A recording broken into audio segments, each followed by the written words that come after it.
All right. It says we're live. It says we are live. I don't know. I've been live so many times on a variety of channels, and I still always think I better check. I don't know. There we go. All right. There we go. I just checked. We're live. We are live. All right, everybody. It is Tuesday, 11 a.m. on March the 3rd. Coming to you from Southern Ontario. All right, just looking to make sure everything looks good. We're going to sprint today till 5 p.m. EST. So for our overseas friends, 5 p.m. is 10 p.m. GMT. So it's 11 a.m. right now, which means it's 8 o'clock on the West Coast, I believe. I think it's 3 hours. I can't memorize everybody's time zones. So there we go. I have, you know what? I should pop my little list today of things I need to accomplish. Where did I put it? There we go. Today's sprints. Let me see if this will work. We'll take this later down. Okay. So this is, can we do this? I wish I could get them side by side. There we go. That's better. Cherry Blossom. Hello. How are you today? How are you? It's, is it 4 o'clock for you? Yeah, I think we're working the time zones. It's amazing how many people are like, I know EST and GMT, and that's about it. I'm like, yeah, which is why I always put the time zone whenever I'm posting. So, so Cherry Blossom, we'll put your comment up. There we go. Going to be lurking for the first few hours. I need a nap and just finished a day of training. Oh, I get that. Yes, nap through the sprints. Absolutely. Have a nice nap. Get nice and snuggly cozy. If you have a furry critter, those are always nice to snuggle up with. I know my little dog, I'll show you. He has a little bed that is next to me here on the floor. So he curls up there while I do my sprints and interneting. And I was in a meeting last week or the week before. I can't remember. I was in a meeting and he made an appearance because he wanted to sit in my lap. So he was sitting here watching the meeting with everybody while we were on Zoom. Nice. Then I'll be with you to crochet my nephew's hexacardy. Ooh, that sounds fun. Yeah, have a good nap. Are you still fasting? Is that so? I apologize. I don't know what the end date is for the fasting time. But if you are, I hope that you're doing well. I know we were chatting about it on your channel, and it's like, I think a lot of people fast for a variety of reasons. I think there's, like, I fast from time to time, not all the time, but sometimes I just need a day where I'll just drink water and that's it. And just fast, give my body a little reset. It's amazing how fast your gut can heal if you don't eat. And you just give it a break for a day or two and don't eat very much. If you do have like water or maybe like bone broth or something like that, just for some calories. Sometimes you just need a little calories, but yeah, fasting is really, really good. Really good. And Gibson is saying, good morning. Another cold, gray, rainy day in Delaware. Aw, it's kind of gloomy here too today. It's a little bit sunny, but it's very cloudy. We still have tons of snow. It's cold. I don't know where my phone is in my pocket. Let's see what the temperature is. Temperature right now is -1. That's not too bad. Not too bad. Compared to the -35 we had not long ago. So yeah. Yeah, hopefully you can just be snuggly at home and have a nice chill day. So Cherry Blossom saying, no for babies for us. If we get a house, then we would 100% get a short hair cat. I guess, if you rent or you have an apartment, yeah, sometimes it's hard to have pets. I know we have tenants. Actually, the tenant that I made the baby blanket for, My husband said they got a hedgehog a few years ago. And we were like, he was like, no pets. But he's like, it's a hedgehog. It's in a cage. It's not going to eat doors like the dog did when we used to allow pets. So, and I know, yeah, people go, it's against the law. Well, it's my house. So you can follow my rules. If you want to have pets eating doors and walls in your house, you can buy your own house and let them do that. Yes, we're 2 weeks in. So yes, we are. Okay. So you're still, oh, now I know what I remember. I kind of caught a little bit of what you were talking about the other day. When you said like, it's in the summer when you have to fast, and then, but it's not till like, that's a long day. Now I understand. Because yeah, if you wanted to fast in Southern Ontario, in the middle of December, you can eat at like 3 p.m. You'll be able to break your fast really early. So today, 5:40. So that's in about an hour and a half for you. And then are you going to have like a date and some water to just kind of let your body start readjusting back to calories and a little bit of carbs? It is. Fasting is a really, really good reset. If you're having digestive problems, if you are having any kind of pooping problems, if you are having headaches, like chronic headaches, fasting is wonderful. And of course, as a spiritual experience, all of our spiritual leaders, Buddha, Moses, all of them, they're great moments they took place in the wilderness, and they took place while fasting, because when your body is not focusing on digesting and processing food and calories, it's open for so much more. And that is why I would guess that's why Muslims also fast, is a period of deep spirituality without interference from bodily kind of stuff. Do you know what I mean? Of like your body digesting, which I always find I have so much more energy when I fast than when I just eat regularly. So yeah, it can be very physically healthy, but also very spiritually healthy as well. And Cherry Blossom is saying hi to Anne, and Cherry Blossom saying blue skies and sun, but now it's cloudy and may rain. Yeah, it is nice. Yesterday was a beautiful sunny day here, so it was really nice to have that. Even though it was cold, it was nice and sunny, and it really makes a big difference when the sun is out, and everything just feels cheerier and brighter, especially when you have to go out. A little sunshine helps. It's been a week of this. It's depressing, right? Yeah, it's quite depressing, and I'm really looking forward to spring. Although spring in Southern Ontario is not what you think it is. It's just mucky, it's gross, it's whatever, but at least it's a little warmer, the sun's out a bit more. Because we have all the snow melting, and then all the stuff that got left under the snow. It takes a little while to get to the nice parts of spring. And Black Widow is saying hello to everyone. Welcome, hello. And while I have you all here, don't forget to click the like button and click subscribe if you haven't already. We last had a winter Ramadan in 1999, and that was a super short day. Yeah, it's getting closer to that, though. It's the lunar calendar. Interesting.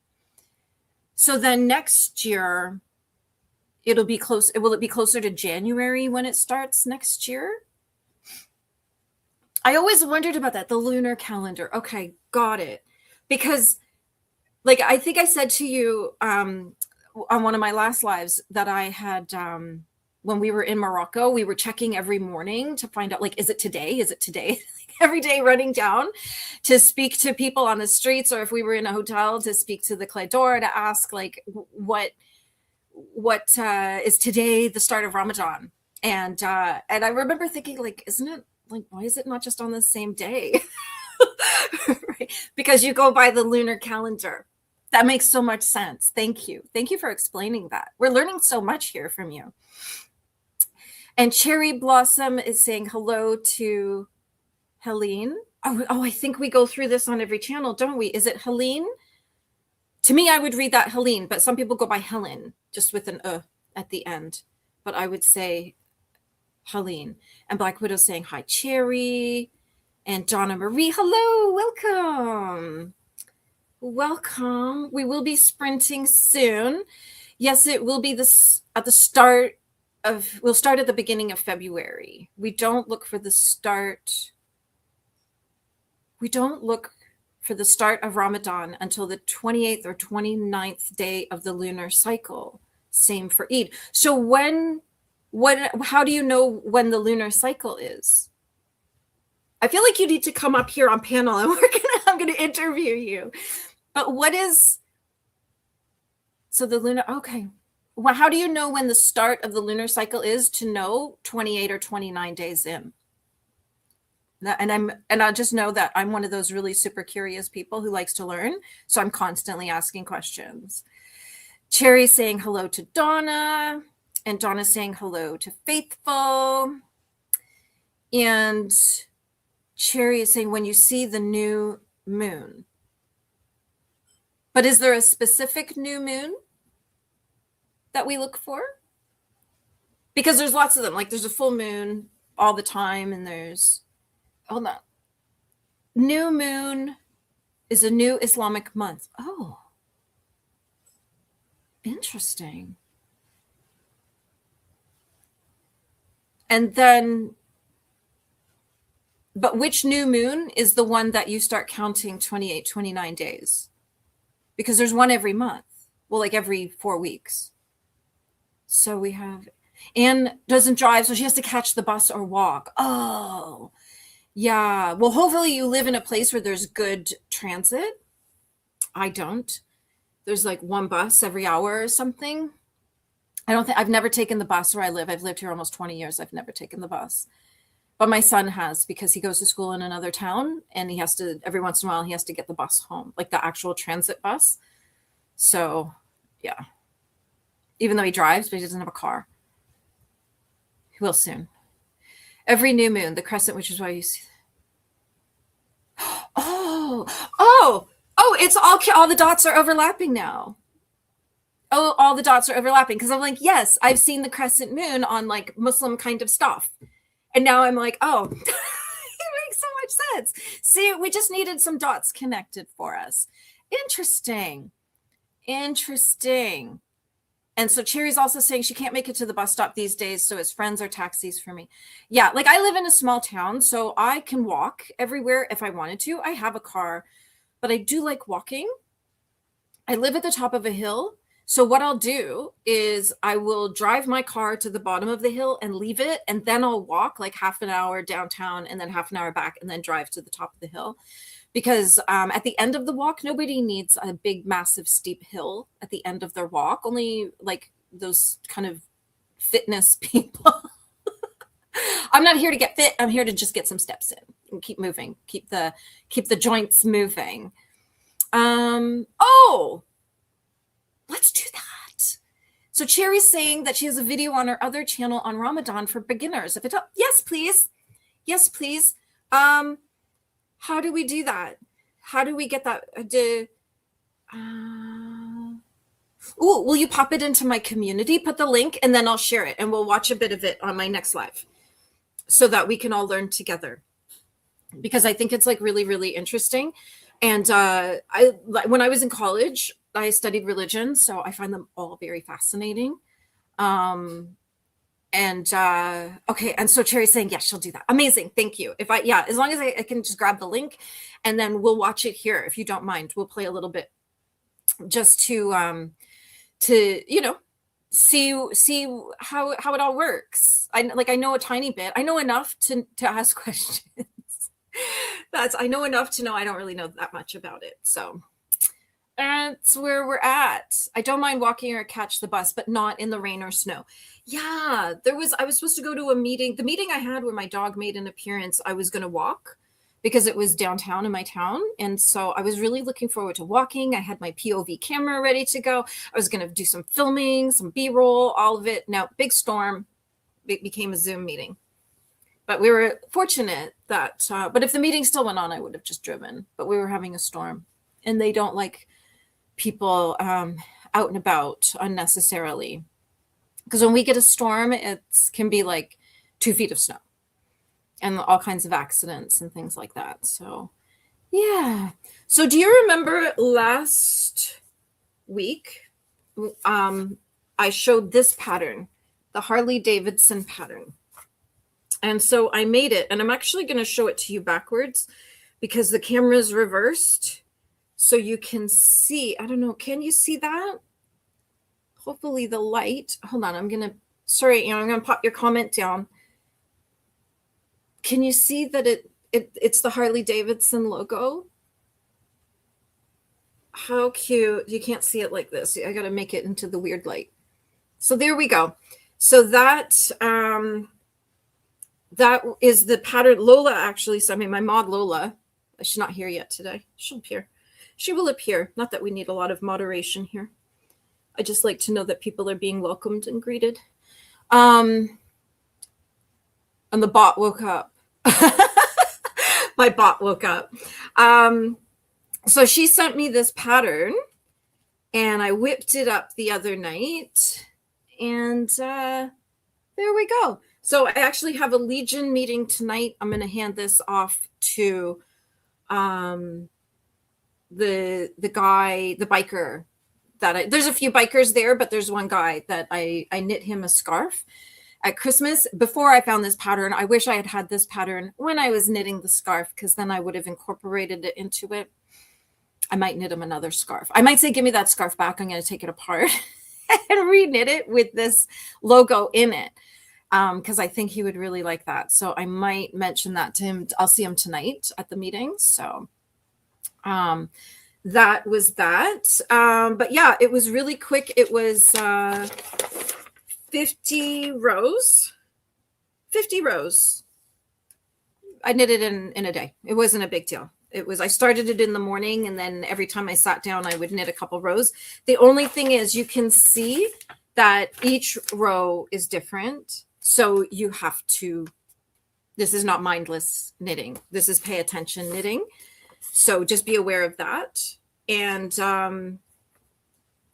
I can't remember if I popped the link to this pattern in my February vlog or not. I can't remember. I'm going to look it up right now. I may have popped it in there. If not, I'll get the link up.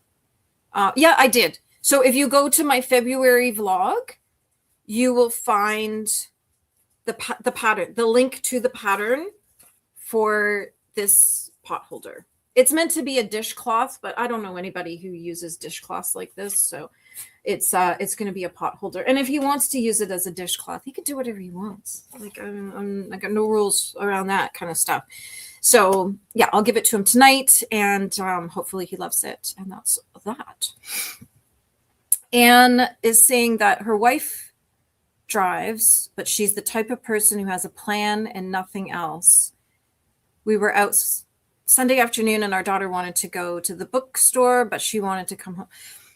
Yeah, there are people like that do not deviate from the plan. I kind of get like that a little bit.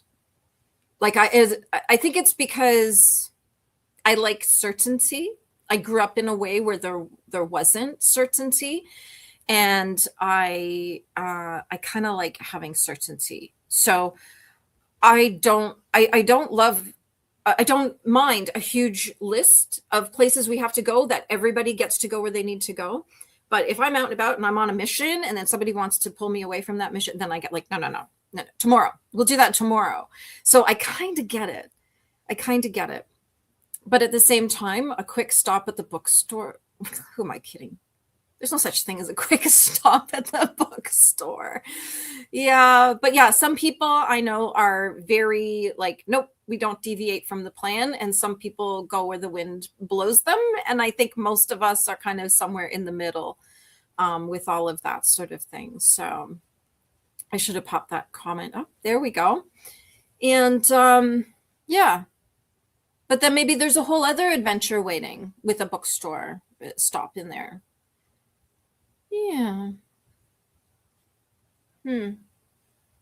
And if you're watching in the bushes, if you're looking, say hello. Say hello, click like. When I was filming my February vlog, I talked about glasses. Like my friend made glasses and gave us gifts at her Galentine's party, and I totally forgot to film the glasses and the gift. So I'm going to show it right now. I'll do influencer hands. Oh, wait, hold on. I have to do influencer sleeves too.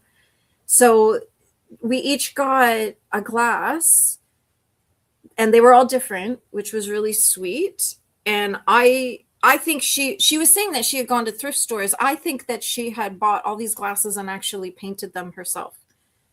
I feel like she did. And probably like, you can do that thing where like you print off the pattern and then you just put it inside and then you just dee, dee, dee, dee, dee.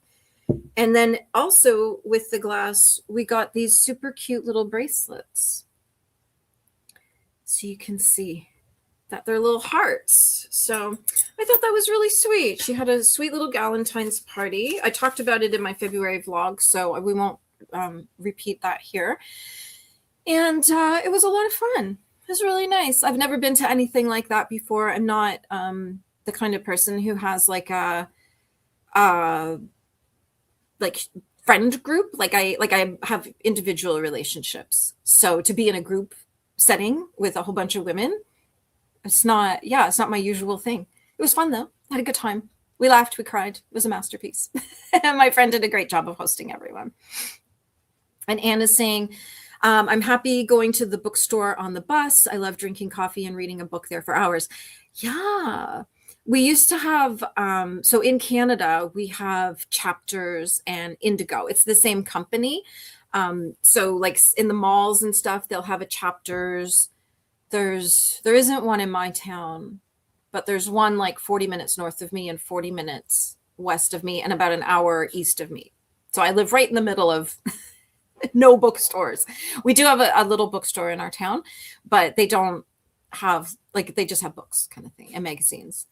But when I go, in one of the malls, they used to have a Starbucks in the Chapters, and they had comfy seats, and it was so nice. And then they took it away in the lockdowns, because we were locked down for like 2 years. All these things closed because they couldn't survive. So we don't have that anymore. But I often daydream about opening a cafe, and it's couches and comfy chairs and cozy, lamps, no overhead lighting, just lamps, and nice coffees and teas and snacks, and not a huge menu, but just, maybe a changing menu. You know what I mean? Like Monday is, Meatball Monday, Taco Tuesday, like that kind of thing. And then, of course, the little bakery treats and things like that. And then in my mind, I'm like, during the day, it's a cafe, but at night, people can come. People could book it to run their vision board workshops or their book clubs or anything like that.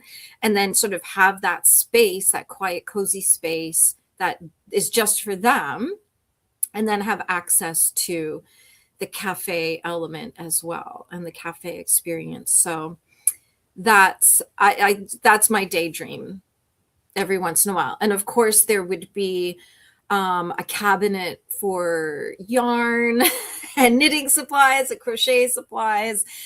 And I would let people rent shelves to sell their own little products and things like that. So yeah, right? So that's the idea of a happy place. Yeah. And men wouldn't want to be there. There's a cafe in my town and all the men go there. All the old men go there first thing in the morning, and they sit there all, for like 3 hours every morning, drinking coffee and pretending they're solving all the world's problems. And all the women are like, we need a space for women. But yeah, I would just I'd make it so girly that the men would be like, no, we'll go to the manly coffee shop. We will go to the manly coffee shop. Okay, we're going to start a sprint at 30 minutes past the hour, so in about 6 minutes. I I need to make an advertising poster for an organization. So I need to go into Canva, design that, get it laid out, and print some so I can post them in different places around town. I need to go through all of my DMs. I do this thing where I will, if I see something on Facebook and I don't want to lose it, I just DM it to myself. And so I have to go through DMs, and I've got thousands in there. That's what I've done. I send all kinds of stuff to myself and then never look at it again. But I just know it's there when I want it. And so I'm going to go through my DMs and see if I can pull some stuff. Like if there's things I wanted to copy paste, or if there's like videos I wanted to save or whatever, that's what I need to do. My son has a bunch of piping contests coming up, so I need to get him all signed up for those, book hotels, all of that kind of thing. Get my reading journal and my knitting journal updated. I need to read for a bit. I haven't read today. I haven't knit today. And I want to check on our passports, because there's so my whole family, we have multiple citizenships. And just the other day, the UK has said that if a Canadian with dual citizenship wants to travel to the UK, they have to do it under their UK passport. All three of us have UK passports. I just want to check and make sure they're all up to date, just in case we at any point need to fly overseas. And all of our passports say where we were born. My son was born here, but my husband and I were not. So we just have to make sure that all three of us have our UK passports up to date, so that if we do need to leave the country and go to the UK, we can all get in. Because we do all have, well, my husband has one citizenship. My son and I have multiple citizenships. I have three. Just like Mark Carney. I have three citizenships. And it's so funny because people make such a big deal of citizenship. And I'm like, your residency, your nationality is actually more important than your citizenship. So that's our poli-sci for the day. And Lola made it here. Thank you so much. Everybody say hi to Lola, our mod today. And she was here. She was getting lunch made. What are you having? Tell us what you made for us. Passports are going up. Yeah, I got my Canadian passports done back during lockdown. I did all this in lockdown because I was like, what else am I doing? So I just applied for everything, got tons of paperwork up to date and whatnot. So it was easy to get passports online. My UK passport, I just mailed everything and then it just got sent back. And you actually get notified every step of the way, which was nice. I don't know if the Canadian government does that, but the UK government, I got a message saying we've received your package. Got another one saying we're processing your package. Got another one saying we've approved your passport.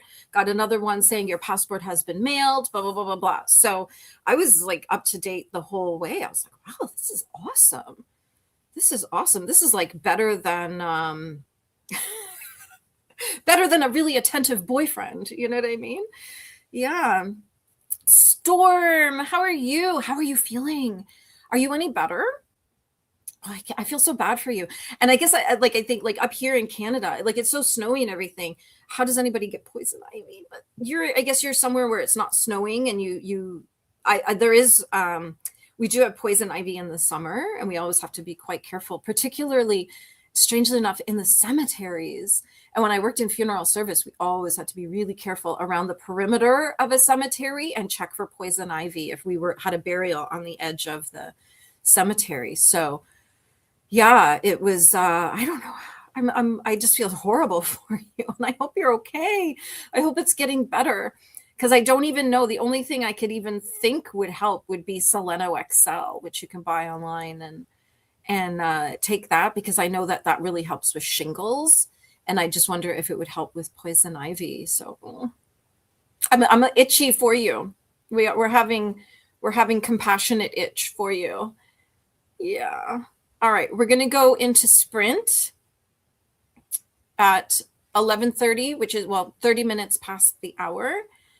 I'll put, let's see. Oh, before we go, Storm saying, I'm better, still a bit itchy. Oh, yes. Oh, so even if it's all dead and dry, you can still get the itch from it? Oh my gosh. Oh my gosh. So like you could be like raking your leaves and have dead dry poison ivy in there and still get IV'd by it. Mm, that's so sad. Mm. Well, I'm glad it seems to be getting better quickly, which is good. And I hope you're fully cured soon because that just yeah.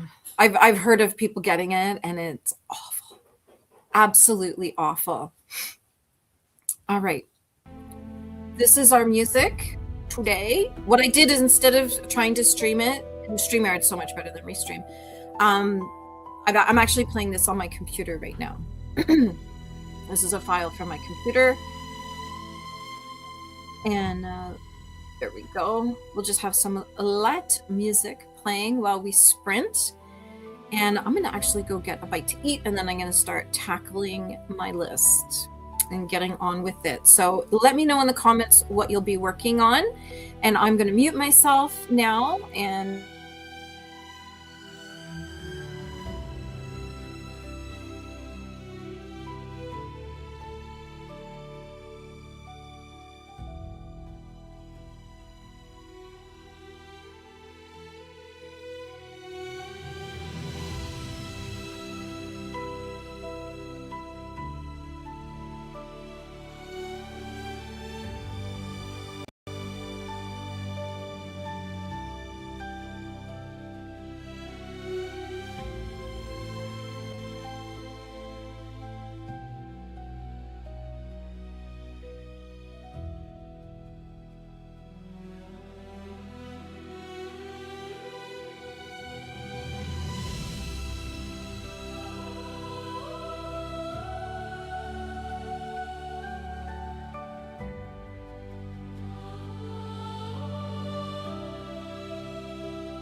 gonna help if I turn on my mic.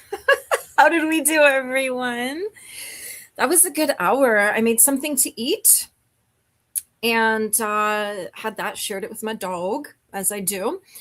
And he's curled up in his little bed next to me here.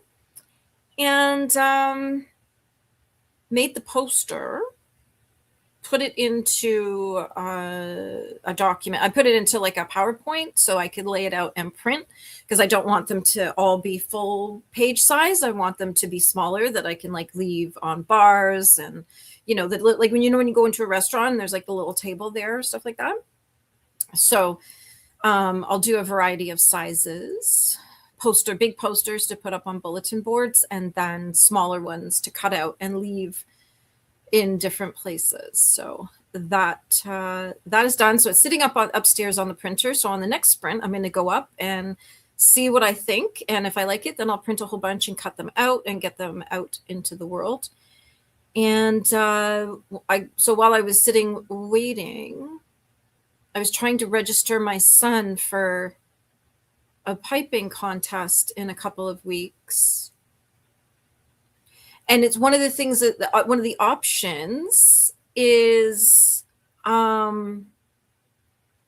like recording. And I don't know if that's me giving permission for them to record him, or if I have to send them a recording of him playing. So I've sent a message off to them because I don't understand.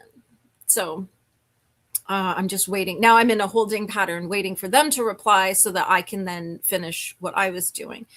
There's a really great book that I read years ago called Clockwork, and it's a business book, but what it talks about is you want things to run like clockwork, and in order to do that, you have to put the right people in the right positions, because if somebody's not passionate about their role, they're not going to be great at it. And so, one of the things that it talks about is that when we're working on a project, 85% of your time on that project is actually spent waiting for other people to do their job. And I read that stat and I thought, oh, heckin' yeah, I know that. I know that. I spend so much of my time waiting for other people to do their job. We lost a week on planning an event that's coming up in a couple of weeks. We lost a whole week waiting for an answer from someone. It's irritating. And so now I'm going to sit and wait for answers for this. And yeah, that's where we're at. So the next sprint, I'll move on and do something else. So there we go. Anne is reading The Remembered Soldier by Anjet Danya. Interesting. Okay, let's pull it up because I want to know what that's about. The Remembered Soldier. Let's see what it says here. Found him. Where is the writer from? I feel like that's like is that like a Dutch name? Some kind of European name. Where's the Goodreads? There we are. Scrolling down the list. All right.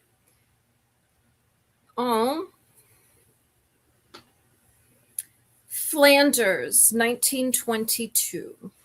After serving as a soldier in the Great War, Noon Merkham has lost his memory and lives in a psychiatric asylum. Countless women responding to a newspaper ad visit him there in the hope of finding their spouse who vanished in battle. Oh. One day, a woman, Julianne, appears and recognizes Noon as her husband, the photographer Amand Coppens, and takes him home against medical advice. But their miraculous reunion doesn't turn out the way Julianne wants her envious friends to believe. Only gradually did the two grow close, and Amand's biography is pieced together on the basis of Julianne's stories about him. But how can he be certain that she's telling the truth? In The Remembered Soldier, the author immerses us in the psyche of a war-traumatized man who lost his identity When a man comes to doubt Julian's word, the reader is caught up in a riveting spiral of confusion that only the greatest of literature can achieve. Adding that to my TBR. Thank you so much, Anne, for sharing that.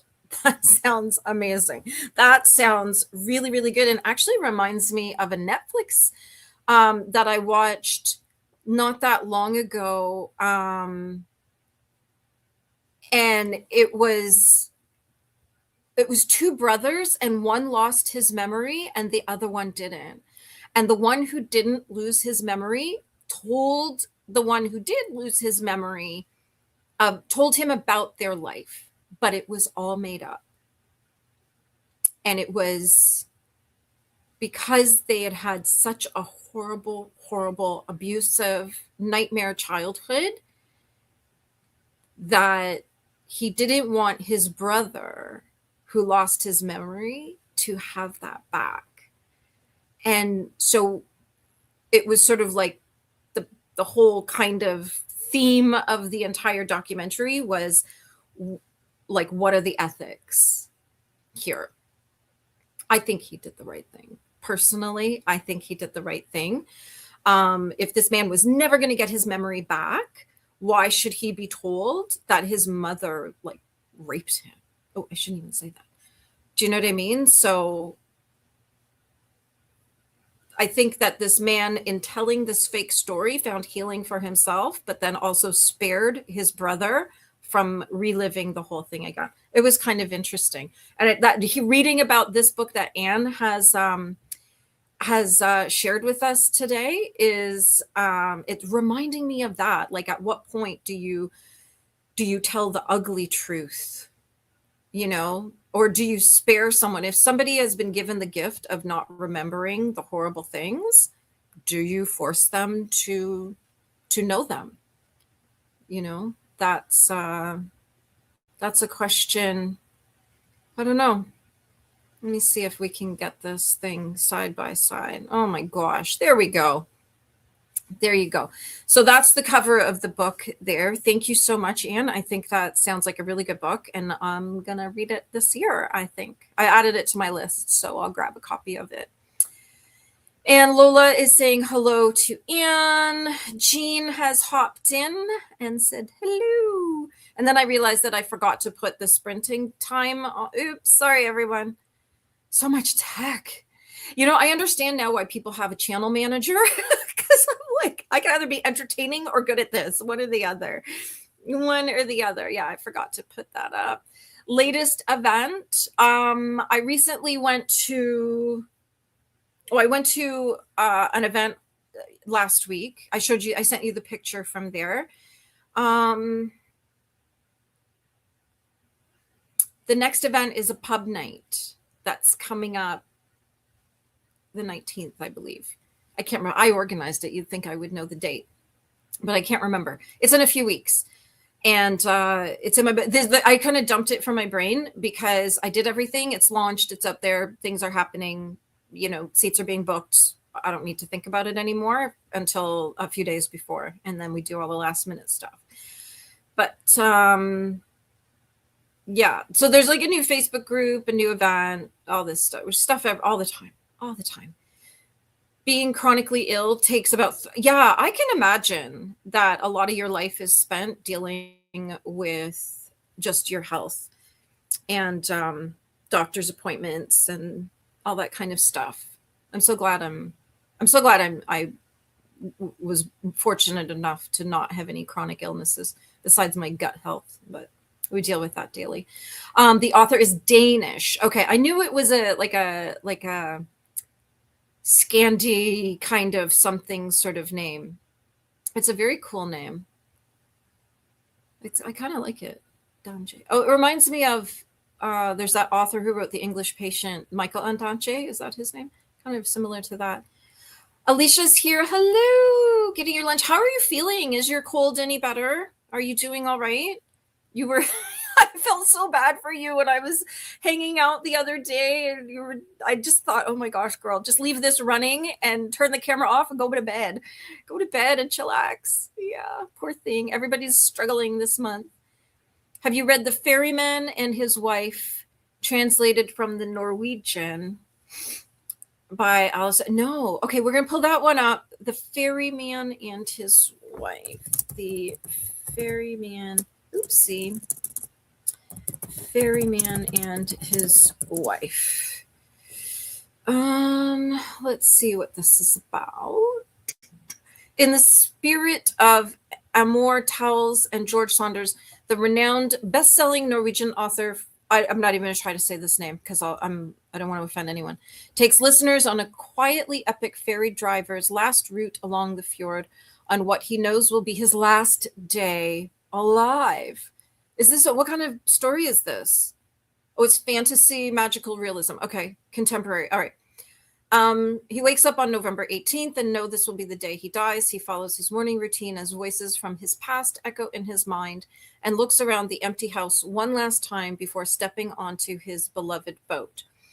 His dog, dead these many years, leaps aboard with him, and then the other dead begin to emerge from the woods along the fjord, from each of the ferry stops along the route, from his logbook full of memories and quotations and jotted down notes about the weather conditions. The people from the past accompany him now, prodding him, showing him what he might have missed before as he waits for his Marta, his late remarkable wife, to finally join him on the boat again. Aww. Oh my goodness. The Ferryman and His Wife is the story of a quiet yet utterly profound life told in reverse, timeless and absorbing. This is a novel about what we take with us, those moments that might seem insignificant as they happen, but prove to be the most meaningful in the end. And we're adding it to the TBR. Anne has great taste in books. Thank you so much for sharing that one as well. We'll definitely, I'll be reviewing all the books I read this year. So I'm actually reading Next of Kin by Kia Abdullah right now. So I'll do a standalone video of that, reviewing that, and it'll probably be in my vlog as well at some point. Hello, Lola Roo. How are you today? Reading With a Vengeance by Riley Sager. I feel like I've heard of this book. I feel like I've heard of this one. Is it a thriller? With a Vengeance. Why is this not? Oh, sorry. It would help if I could spell correctly. Oh my gosh. Why is it not finding it? Riley Sager. Okay, I'm pulling it up, and then as soon as it comes up, we'll talk about it. Alicia, are you doing better? Lola's asking if you're doing better. Alicia's saying she went to the doctor. Oh, you have bronchitis. Oh, gosh. Yeah. It's good you went to the doctor. It's good. That's a good thing. Not that you have bronchitis, but that you went to the doctor, because you cannot kill bronchitis on your own. Like, that's really, really hard. You do need a little bit of help there from the medical profession to get. Did he give you a puffer too, or she? Did the doctor give you a puffer? Lola's saying, I mean, waiting for, yeah, the constant waiting for medical professionals. And it, like, they like leave at the end of the day. I don't care.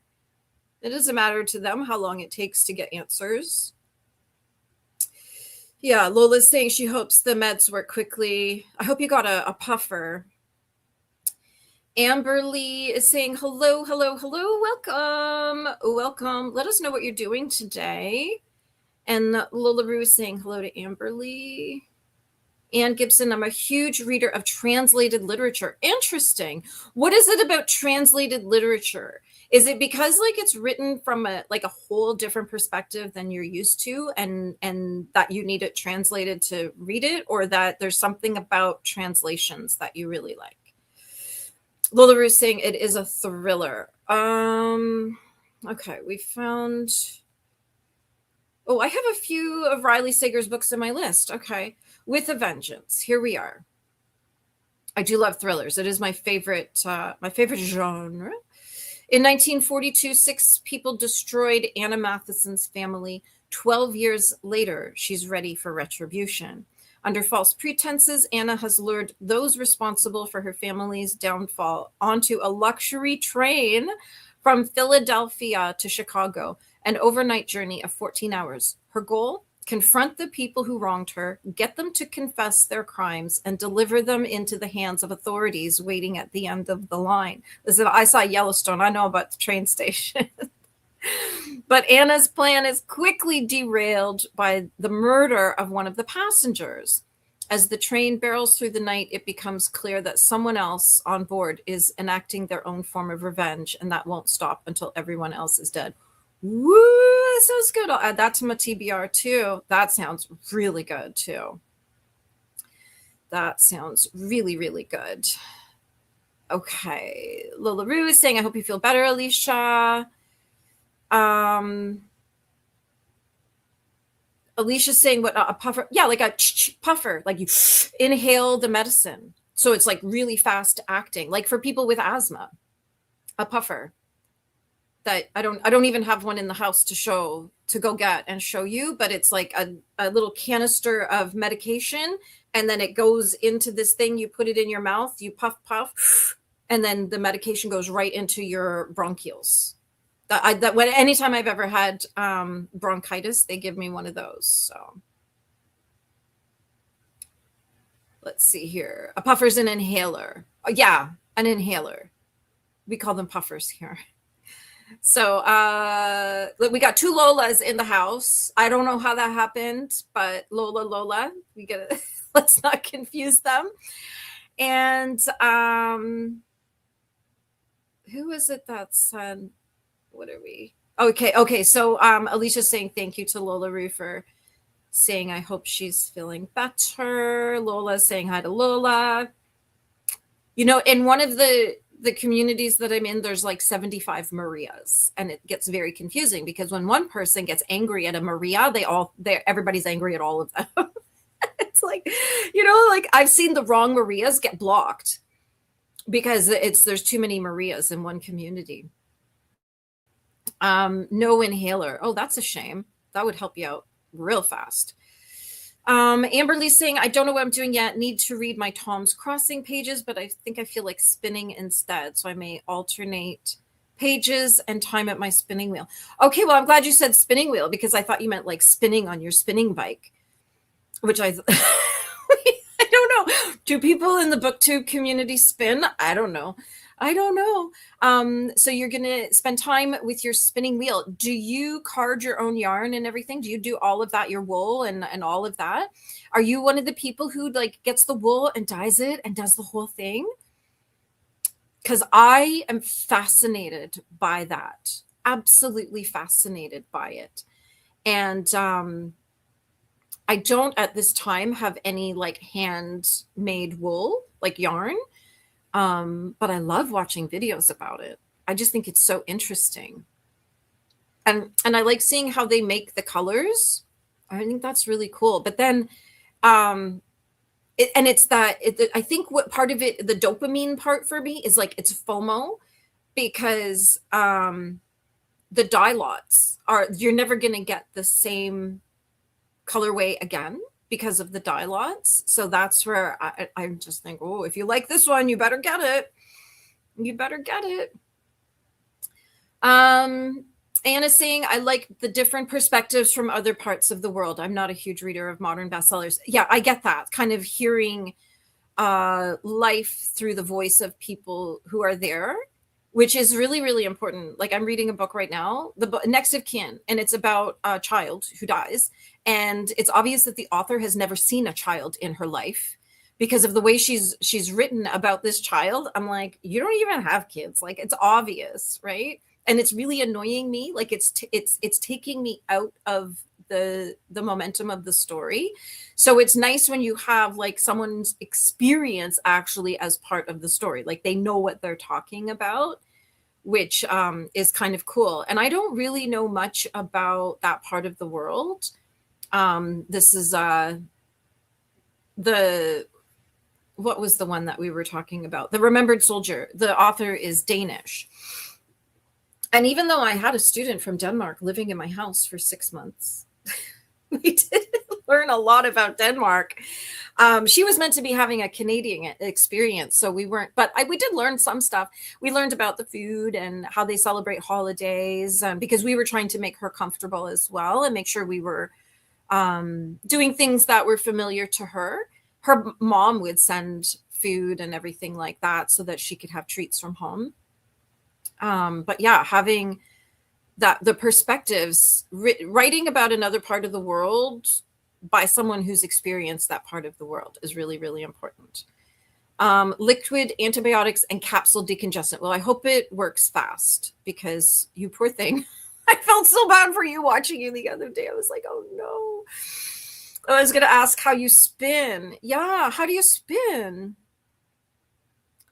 I will hook you up. I don't know who you're hooking up, but let's do it. Let's do it. Spinning like a spinner wheel. I think that, yeah, I think like taking wool and like, you know, pushing the pedal and the like in the Pioneer Village. I think that's what's going on. Let me see here. I don't dye, but I recently got some raw wool so I can practice carding. Fun. Fun. A spinning wheel like a 14th century peasant. Here for it. I love it. Analog life to the nth degree. I love it.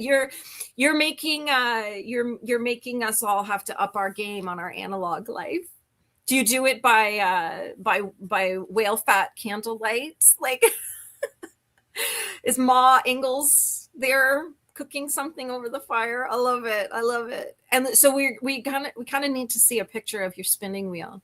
Is it like an old-fashioned one, or did they make modern spinning wheels? I don't know.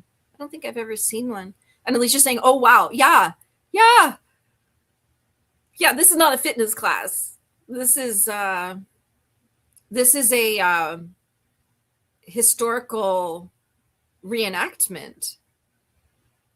Because I wonder, I don't know, when I see like the yarn makers and their videos, I don't see them using a spinning wheel. Like, it's not that I don't in my mind, it's just that I have never seen anybody using a spinning wheel. That one. Nope, not that one. Spinning wheel for making yarn. Yeah. But wouldn't it be cool if you could spin, like if you could do your spinning bicycle and that did your yarn? So you're kind of getting like the exercise and the yarn at the same time. We may be onto something here. And Anne is saying, I like to think reading translated literature makes you more tolerant of different cultures. I guess if that's important to you. I live in a multicultural country. I always have. I grew up in I live in like the whitest town in Canada, but I grew up in the city surrounded by, when we had multicultural day, there was like 100 different multicultures.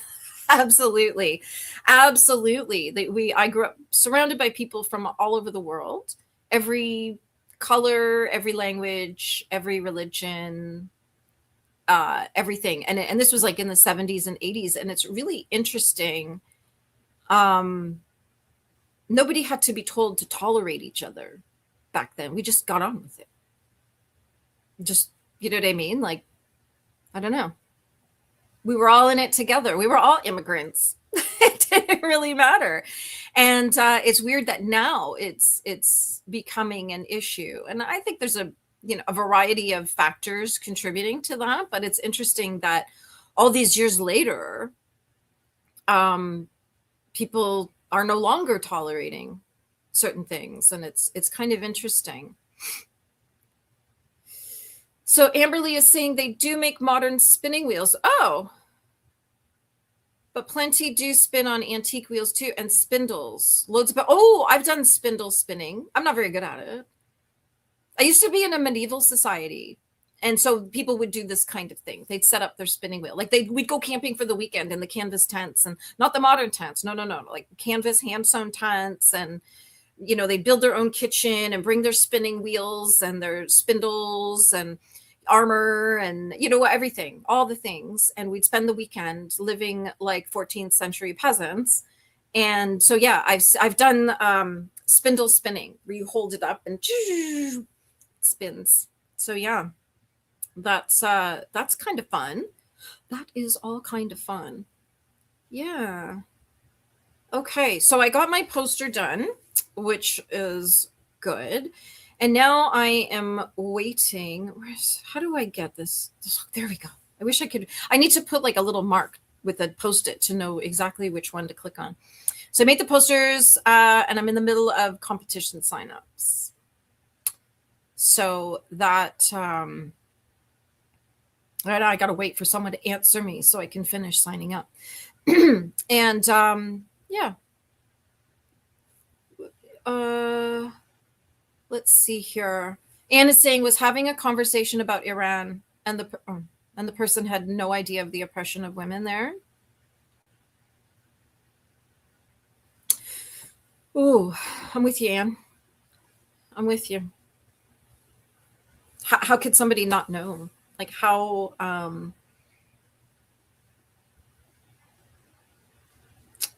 just gonna say the thing. I know a lot of people who watch the news religiously and still know nothing about what's going on in the world. I knew about the oppression of women in Iran in the 80s when I was a teenager. I mean, and not just the oppression of women, everybody was being oppressed there. So, yeah. But also, too, I think that, it's not a sexy topic. So, I've often wondered for months, I've wondered, like, where are the activists on Iran? Like, the activists were on top of everything else, but why not Iran? I don't, that I wondered. And it never really, but because I watch, I happen to know Salman Sima, and he's quite a famous activist in Toronto. I've met him a couple times. So I follow him, so I see a lot of stuff about Iran. He fled Iran, and Tusi TV. I believe he's in London, England, and he fled Iran as well, I believe. So I've just sort of been, and then growing up with people from Iran who fled Iran in like 81, 82 in that time frame. So I grew up with people like that, and like people from Iran. And so I kind of knew a bit about it even as a young person. So it's kind of interesting that I think people really like to believe they know so much, but really don't know very much. There's things I don't know. You know what I mean? If you were to talk to me about certain parts of the world, I'd be like, yeah, I don't know anything about it because I just haven't educated myself on it. But yeah, it's good to read those books that help us understand that, every single person is human. Yeah, some people live in their own world. Yeah, and some people only do what the TV tells them to do. That happens a lot.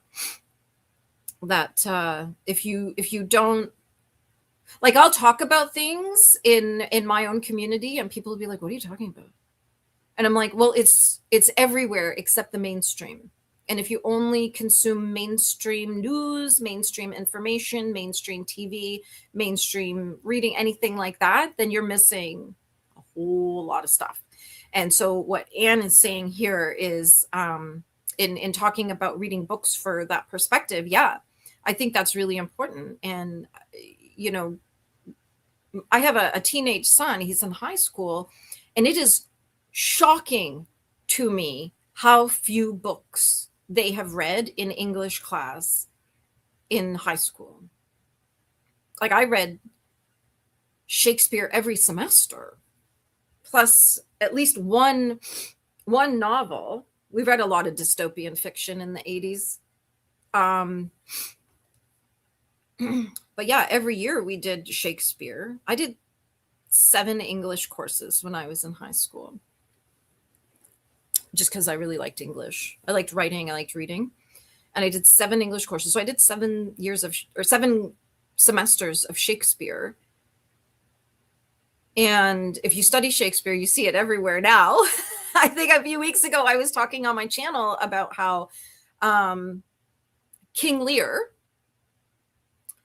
is Yellowstone, and Sons of Anarchy is Hamlet. Like when you study Shakespeare and you actually understand it and the structures of the stories and things like that, you start to see it everywhere. Like every story now is kind of based on Shakespeare, some maybe Dickens, but it's I remember reading all kinds of different books when I was in high school. Like they were assigned to us to open our minds and make us see other things, which now as adults we have to do on our own. They probably don't even read the entire novel. Yeah. Yeah. Well, when I was a kid, we had Cole's Notes. I think in America they were called Cliff Notes. See, here we had a bookstore called Cole's the Bookstore, like Coles. And this is way back. We used to have Smith books, Cole's books, and now we have Chapters and Indigo. So Cole's Books was across the country. Every town, every city had a Cole's Books. They were in every mall. And they were the books that when you were doing like Taming of the Shrew, you would go to the Cole's, you would buy the Cole's Notes, Taming of the Shrew, and it was the study notes of the book. And you could get them for all kinds of books. And it was all based on the high school curriculum. And now my son he's in grade 12 English now, and they're doing The Handmaid's Tale. And they had, but I think that's like the first real book they've actually read in his entire high school. Gosh, when I was in school, we read Walter Mitty and Bridge to Terabithia and, all kinds of different things. And it was just so wonderful. And now I don't think they really read, which I'm hearing the data and the stats that university students can't read. I mean, even my son is like, I can't believe people can't read. Like we've always had a house full of books, so he can read. But anyway, that's my little rant on the high school situation. Please make sure you give Lola some love. Go give her channel a little sub and some likes and stuff. She's just getting going, just getting her channel started and up and running, and some few videos.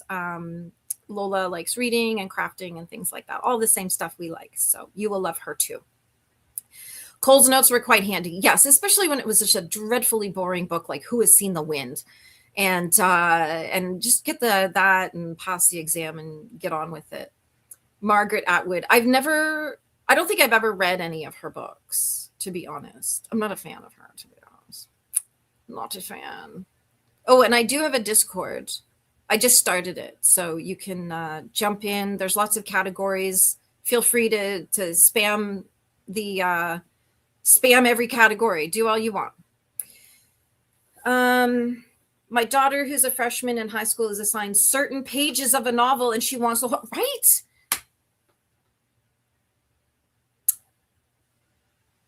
I almost feel like they don't want kids thinking, like they don't want us thinking anymore.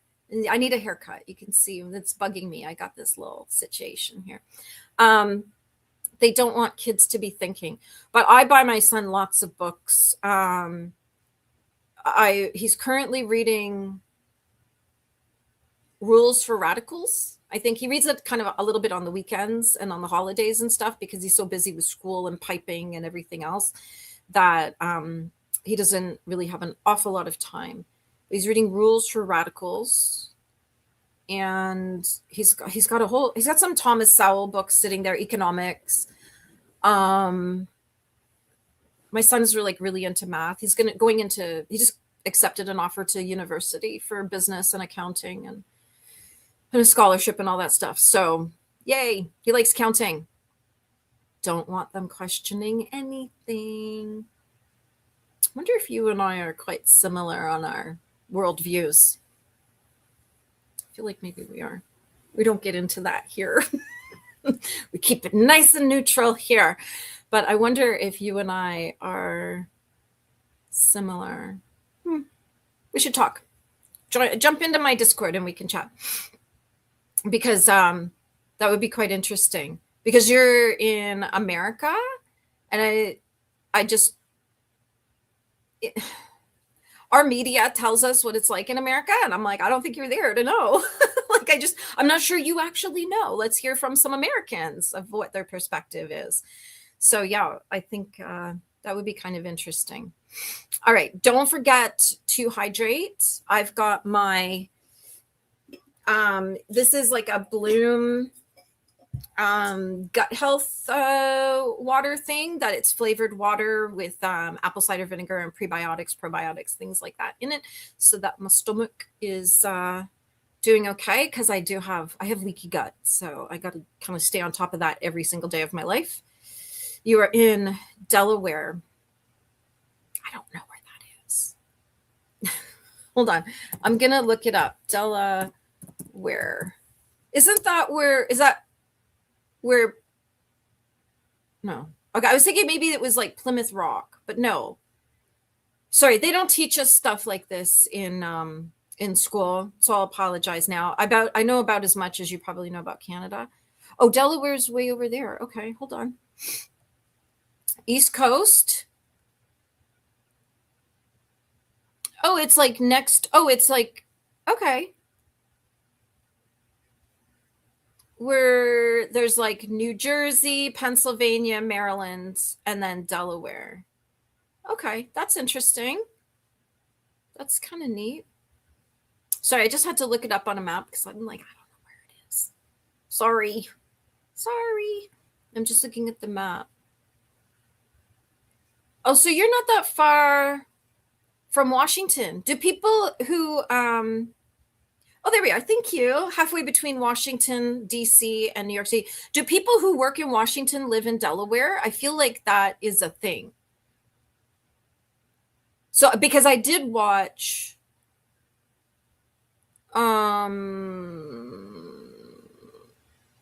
Real Housewives.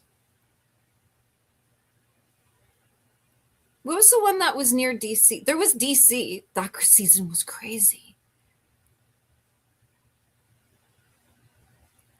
But there was a Housewives where they live kind of near Washington, like maybe they live in Maryland or something. I can't remember. I'll have to look it up. It's been a few years. Don't struggle with my memory with me. Jennifer is saying that she lives in Philly, which feels like it's halfway between New York City and DC. Interesting.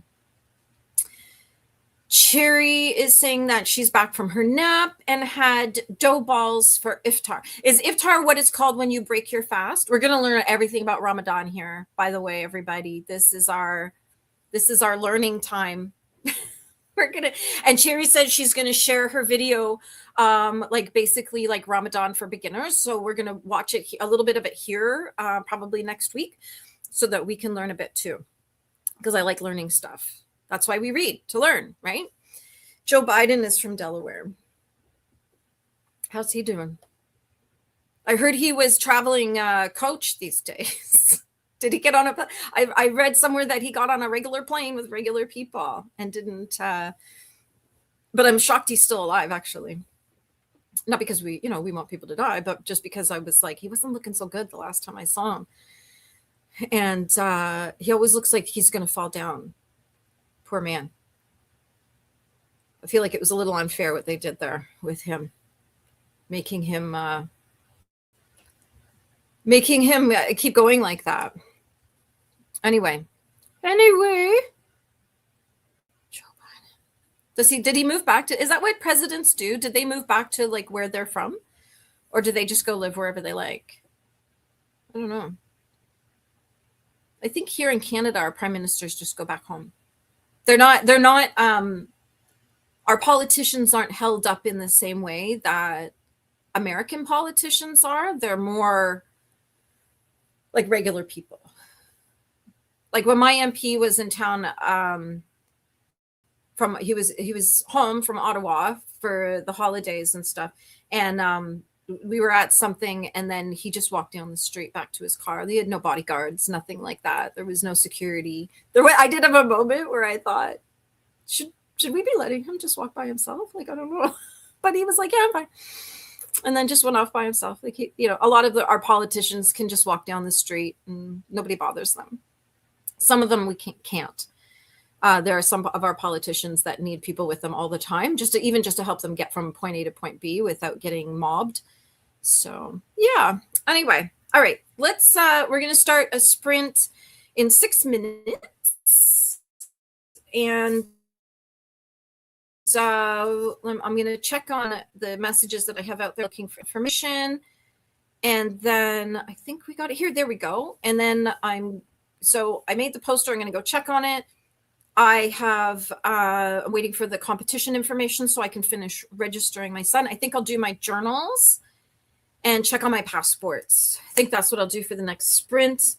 And then once I'm done that, I'm going to start working on my DMs and let that be that for this sprint. And so let me know what you're going to work on. And Cherry, let us know how your nap was and what you're going to work on for this sprint. I think you said you're going to crochet. And Jennifer is saying most of our politicians can walk down the street easily. Where do you live? Like, I know here, like, my mayor can just walk down the street. Town councilors can walk down the street. You know, you're probably going to get stopped by people and yelled at, but, you know, you're not really, like, at a high security risk. And when you leave the town that you sit in, like that you're a politician in, no one knows who you are. Unless you do something to become quite famous. And Anna's saying, I have cousins who live in Toronto. Oh, that's interesting. Do you know what part of Toronto they're in? I grew up there, so I know the city quite well. Outside of Philly, but representatives are barely noticed. Yeah, because they're not like on the news. They're not on the front page of the newspaper, things like that. A lot of our MPs are. Like, we have big, bold MPs that end up really well known, and then we have other ones that are really quiet. The ones that are really well known are the ones who do really, really well in question period. So when the parties debate their policies and everything else, when they're debating, you have people who are really, really well known because they're really good in debate. But then you have others that are really good on committee. So my MP is not well known because he's not like a debate guy. He's a committee guy. He tears things to shreds in committee. So we don't have, so he's not that well known out in the public the way some others are. Like, does every American know who Jamil Javani is? Like, I know him, and like, he doesn't live that far from me. I see him all the time. So, and I just, because where he sits is not too far away, so I do run into him from time to time. But that, you know what I mean? Like, so he's really well known across Canada, but I'm wondering, like, do Americans know who he is? And saying her cousins live in Mississauga. Okay, I know where that is. I was in Mississauga just about 6 weeks ago for an event. It's not that far. I read. Okay, so Cherry's going to read and crochet a few rounds on this sprint. Jennifer's at work, so she's going to work for this sprint. It's not a relaxing day. Aw, that's too bad. That's too bad. Hopefully your work isn't too demanding. Like, hopefully you can you have an easy, lush job, as I would say. And it's nice to talk. Yeah, get a little chitty chat in. Get a little chitty chat. So, okay, so in 2 minutes we're gonna go to sprint, and then when we come back, I think I'm gonna tell you the stories about the psychos in my life, because I had a psycho this past week, and actually two psychos. It's amazing. I have found in my life that whenever I make a decision to end something in my life, like close down a business or end a project or just stop a way of life or something, and then I start deleting all that stuff. And yeah, Lola, it is about you. No, it's not. Okay, full disclosure, Lola and I are friends in real life, so we have banter.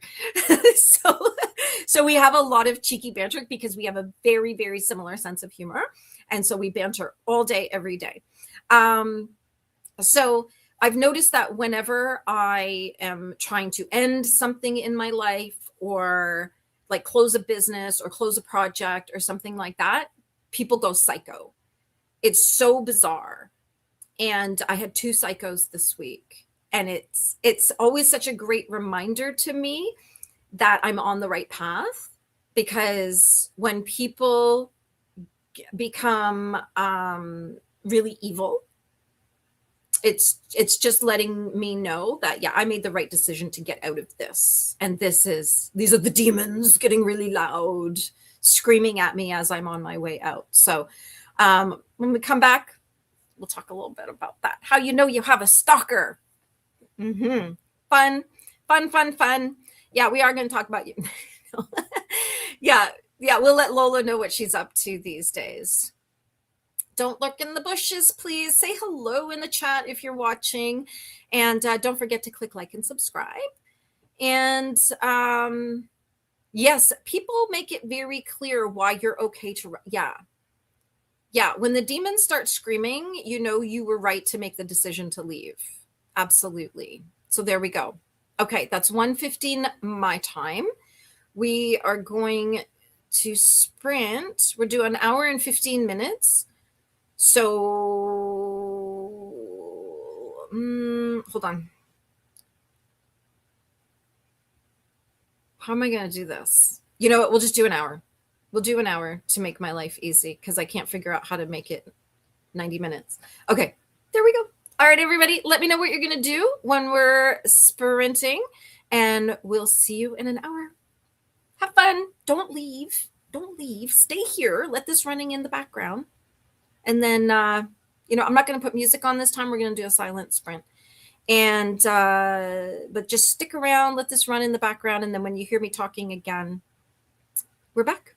Okay? Okay. There we go.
Okay, sorry everybody. I just lost track of the time. I got so into the email I was writing. I I was in the zone. I was in the flow of things. So sorry about that. I was a couple minutes late coming back. Let's see. There we go. I wish I could just, there we go. Let me see here. We'll go back to the comments. Yeah, we let Lola know what she's doing. We're gossiping about her. And Anne said that she has to get dressed before her daughter gets home. And I was like, were you having a pajama day? And then she said, if I'm not dressed when my wife and daughter come home, they automatically assume I'm not feeling well because I'm on disability. I had somebody come to my house one day. I don't answer the door anymore because it's just scammers at the door. It was the guy across the street. He's friends with my husband. I answered the door and I was in my pajama jams. And he said, oh, are you not feeling well? And I said, no, why? And he said, well, you're in your pajamas.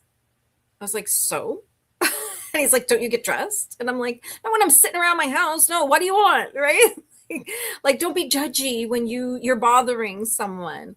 But yeah, I'm in my pajamas all the time.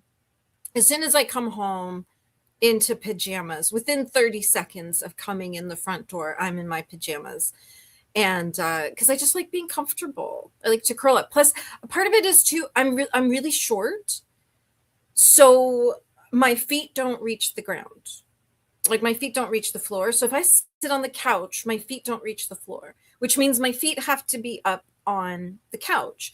And when you're doing all that, like being in jeans or whatever, it's not comfy. So I like to be in my pajama jams where I can be comfy and cozy.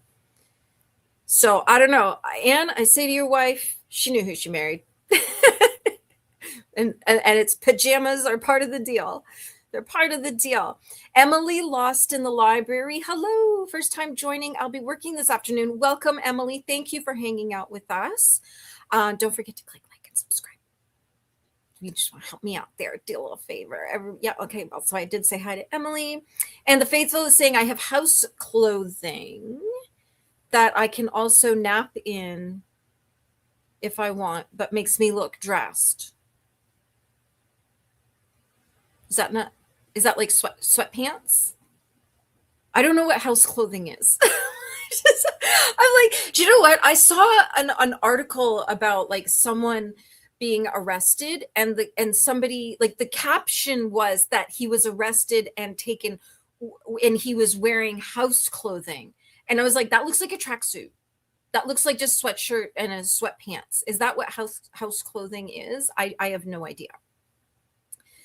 Because I have like outside my house clothing and then I have pajamas. I don't, and then I have like leggings and sweatshirts and things like that for when I'm going for walks and whatnot, but I don't have like a third set of clothing for sitting around my house. So I wouldn't even know what house clothing is. Like what would I be looking for? Because it looks like track pants. And I'm not sure if I've got that right. Anne says there's days when I just hide out in my basement library. That sounds like a pretty good day. My son has a tree house in our backyard. It's not a tree house. It's not on a tree. It's a tree house, but not in a tree. And I want to turn it into a she shed because he doesn't use it anymore. When he was little, he used to sleep out there, like not all the time. We're not like horrible parents that would make him sleep, but he'd want to have like little campouts and stuff like that. So he'd sleep out there and my husband would go hang out, and it has hydro and heat and everything. So I might turn it into a she shed. Because I talked about this last week. I'll probably talk about this every week. So my husband worked long hours for as long as I knew him, as I still know him, for as long as I have known this man. He worked 15-hour days. And then last summer he retired. And I'm very used to being alone. I'm an only child. I'm the only child of an only child of an only child. My son is an only child. Like I don't know how to do people, right? don't know how to be surrounded by people. And so I'm very, very good all on my own. And I really enjoyed my husband's shift work because he'd be gone for a few days, 3 15-hour days in a row. And then he'd come home and I'd be excited to see him because I missed him. And then we'd do stuff or we'd hang out and, I'd make him a nice lunch and, and now he's like here all day, every day. And it's just, it's a lot. Like I love this man, but not every minute of the day. I just, so it's like somebody else was saying, yeah, like the retirement thing, like you don't think about that. You don't think about how your life is going to change so dramatically when your spouse retires, especially when you're used to being home alone for 25 years and then somebody's home with you all day, every day. It's like, ooh. And I don't think he's quite figured out what to do with himself yet. So he doesn't have a routine. He doesn't, yeah. so he may be building me a she shed outside, out there. Yes, there we go. But yeah, I just it's been a hard adjustment for me, not for him, but for me, because I'm used to being alone and I'm not. I can't remember the last time I was alone.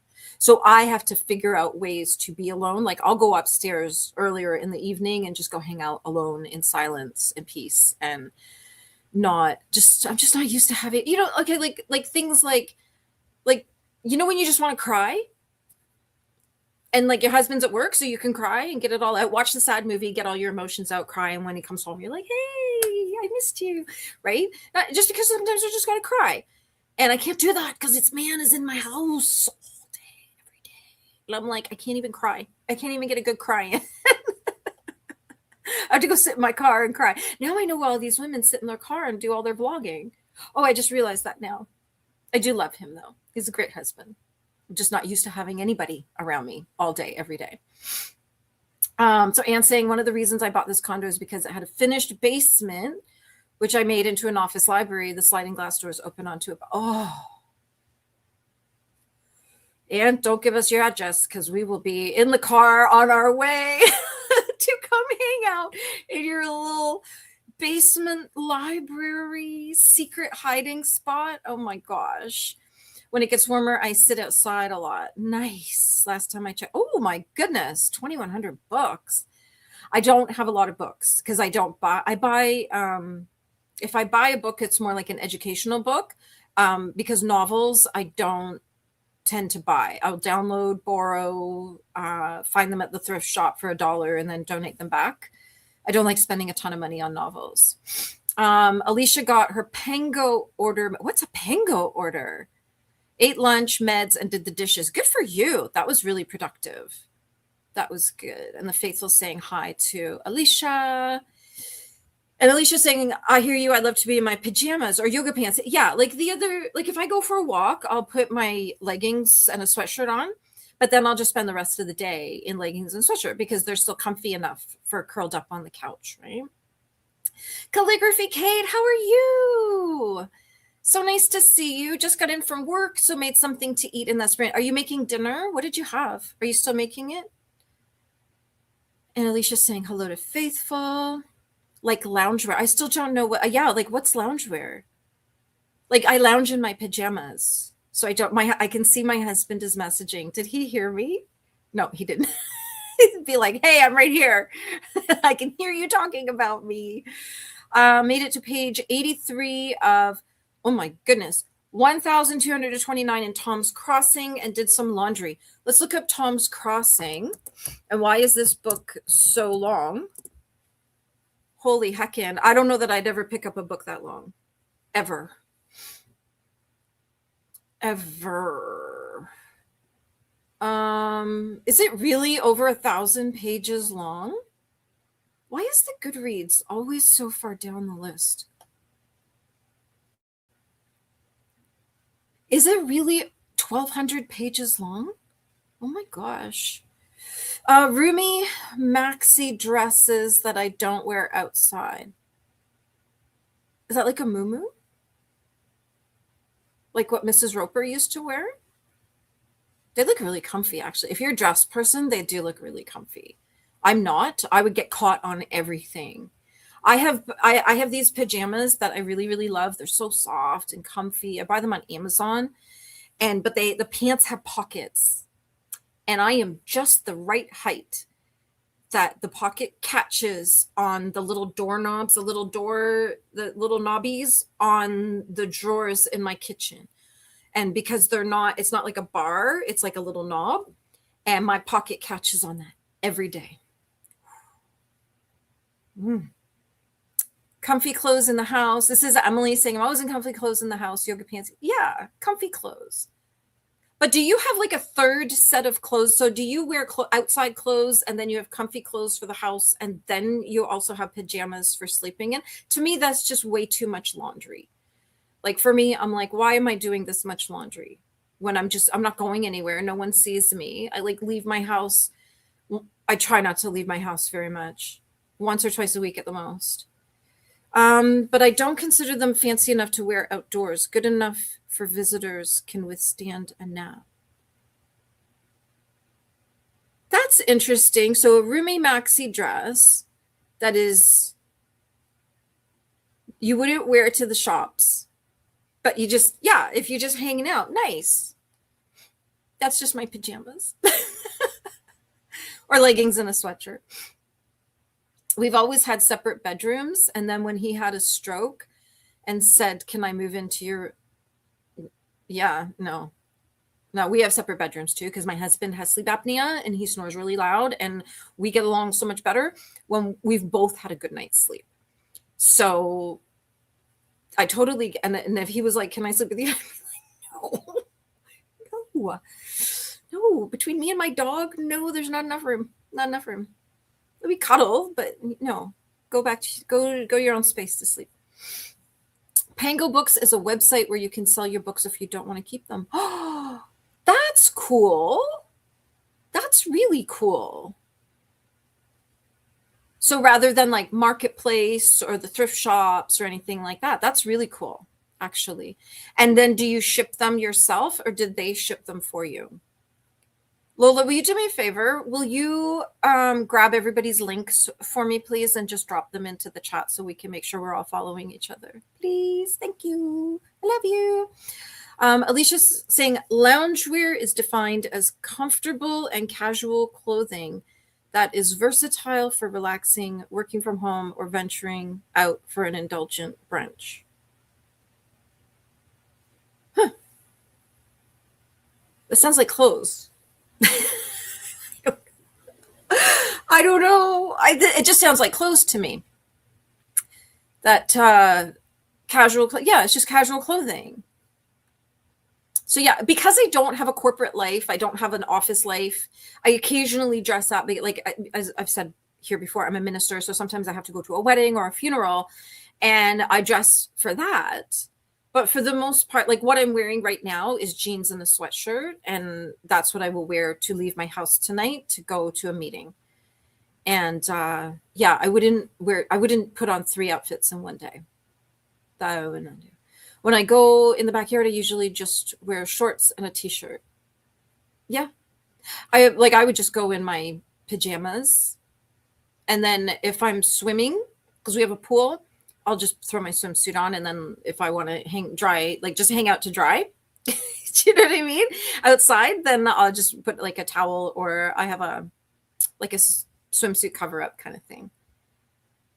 Yes, really, in hardback. What did I miss? Oh, the book. Thank you. It took a second there.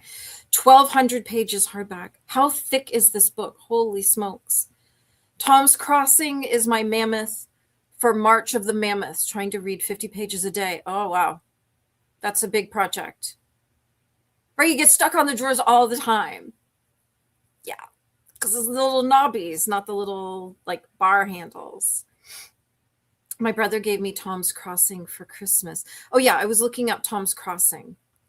Even the description is 1,200 pages long. The best-selling author of 1 million copy classic House of Leaves returns with a magisterial page-turning epic about 2 friends determined to rescue a pair of horses set for slaughter.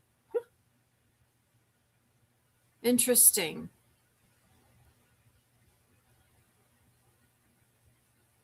Yeah, they're trying to rescue a couple of horses, neglected horses. Who knows what would have happened if they hadn't? For sure, no one expected the dead to rise, but they did. For sure, no one expected the mountain to fall, but it did. For sure, no one expected an act of courage so great and likewise so appalling that it still staggers the heart and mind of anyone who knows anything about the Katanogos Massive, to say nothing of, oh my goodness, this sounds really, woo. This sounds like a big story. Like and Goodreads has got a 4.32 rating. Wow. That sounds like a really, really like good story. Like, do you know what I mean? There's stories that are good, but then there's good stories. Interesting. Interesting. When I leave home, I am in Islamic wear. How do you say that? Abaya? Think long and flowy dress. I don't tend to take them off. When I was in Morocco, I had kaftans, and they're super handy because there are countries that are just dirty, and I don't mean that in like a nasty way. I just mean there's just dirt. You know what I mean? When you're walking down a dirt road, you get a little dirty, right? And I found that the kaftans really help to keep your clothes clean when you're out there in the world, because the exhaust from the cars and the dirt that you're walking through, and sometimes in even cities, sometimes I found that living in Toronto, which is such a clean city. And then I remember when I went to London, and I really noticed that London is a very dirty city. And how you know is when you blow your nose at the end of the day, what color is it? If it's the color of soot from buses, it's a dirty city. And it's just, life, right? It's dirty. Life is dirty in some places. And so I found that when I was in Morocco, I was just dirty all the time. Like, I was constantly having to wash my hands. My clothes were always getting dirty a lot faster than normal. And I discovered that the women wear kaftans just to cover their clothes and go about, and you can have a hood so your hair's covered. I mean, look at this, right? Like, there are times when I actually felt more comfortable covering my hair. I'm a do you to each their own kind of person, but there were times and places that I went that I did feel more comfortable with my hair covered, and for a variety of reasons. So let's see here. I'm online a lot via Zoom, so I need to look more presentable than night clothing. So the house, yeah, that's a good idea. That's a good yeah, because there's times I did a Zoom meeting last week. It was in the evening, and I had my pajamas and I put a sweatshirt on over it, so I looked like I was prepared for a meeting. So yeah, didn't wear any makeup or anything. I was like, these people don't care about that. Let's see. Lola's dropping everybody's links for us. My phone is ringing. There we go. Books and things with Alicia is saying, Pango, you can print out the shipping label and mail it yourself. Then when you get paid, you can either move to your bank or use them. Oh, interesting. That's a good idea. Faithful saying she's on the phone, so the account switch. Cherry Blossom is playing in the left. Oh, yay. Thank you. There we go. I knew it was you. I knew both were you. Both accounts are you. Faithful is saying, Amberly, the door handle, the little doorknobs. Whew. It's a huge book and very heavy. So it's not the book you drag around the world with you. And it's not the book you read in the grocery store while you're waiting in line. Yeah. I have one bookcase that is my unread books. I also have all of the Pulitzer Prize winning books. Interesting. I don't even know if I could name a Pulitzer Prize book. Huh. We should pull up a list, and then we'll all check it off and make it a challenge. The second way you said it. Okay, let me go back. Hold on. Let's find the comment. Did I say Adea? I can't find the comment. I'm sure it's not a word I'll be saying a lot, only because it's not part of my life. Although, actually, I have an interesting story. I'm going to tell this story before I tell the stalker story.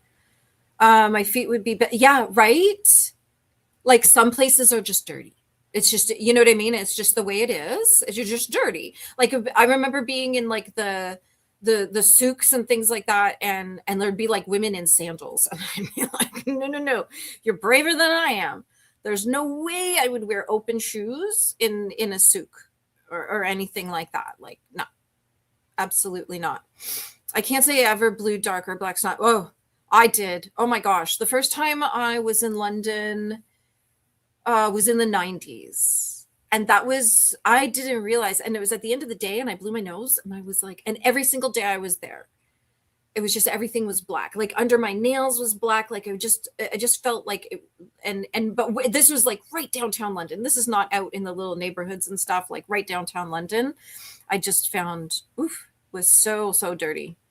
And I haven't been there in a long time, so I don't know if it's changed. If like the bus, it was, I feel like it was the bus exhaust was a big part of it. Not regular everyday life, but it was the bus exhaust that was kind of gross. Yeah, you need that 1,200 page book as an ebook. Absolutely. My friends liked wearing looser clothings, scarves, and did I say abaya or abaya? Oh, I can't remember now. When they would visit in Egypt, even though I told them they don't need to. So when I was in Morocco, I mean, I just wore my own clothes. I didn't really worry too much about it because most of the cities are a little bit more modern. Like they're used to seeing blonde, blue-eyed tourists. Like, but there were some places that they weren't used to seeing blonde, blue-eyed tourists. And sometimes the staring it was uncomfortable. Like it just got a little uncomfortable. And so we had gone to a place where they made like they make the scarves that you use, and we got taught how to, like, you put it on your head and then you twist it and then you wrap it around and then you fling it around and then tuck it in so your face. So it has a very practical purpose, these scarves, for windstorms in the desert. And so that was actually one of the things that we did on the way to the desert, was stop at a place where they weave these and make these scarves to get them, learn how to do them, so that when we were in the desert, if we got caught in a sandstorm of any kind, we would be okay. So that, but there were times, just to go back to Faithful for a second, there were a couple of places where I just felt more comfortable covering my hair and being a little bit, putting a little boundary between myself and the world. Not that I didn't feel unsafe. I just felt very visible, if that makes sense. Renaissance festivals will do that. Oh God.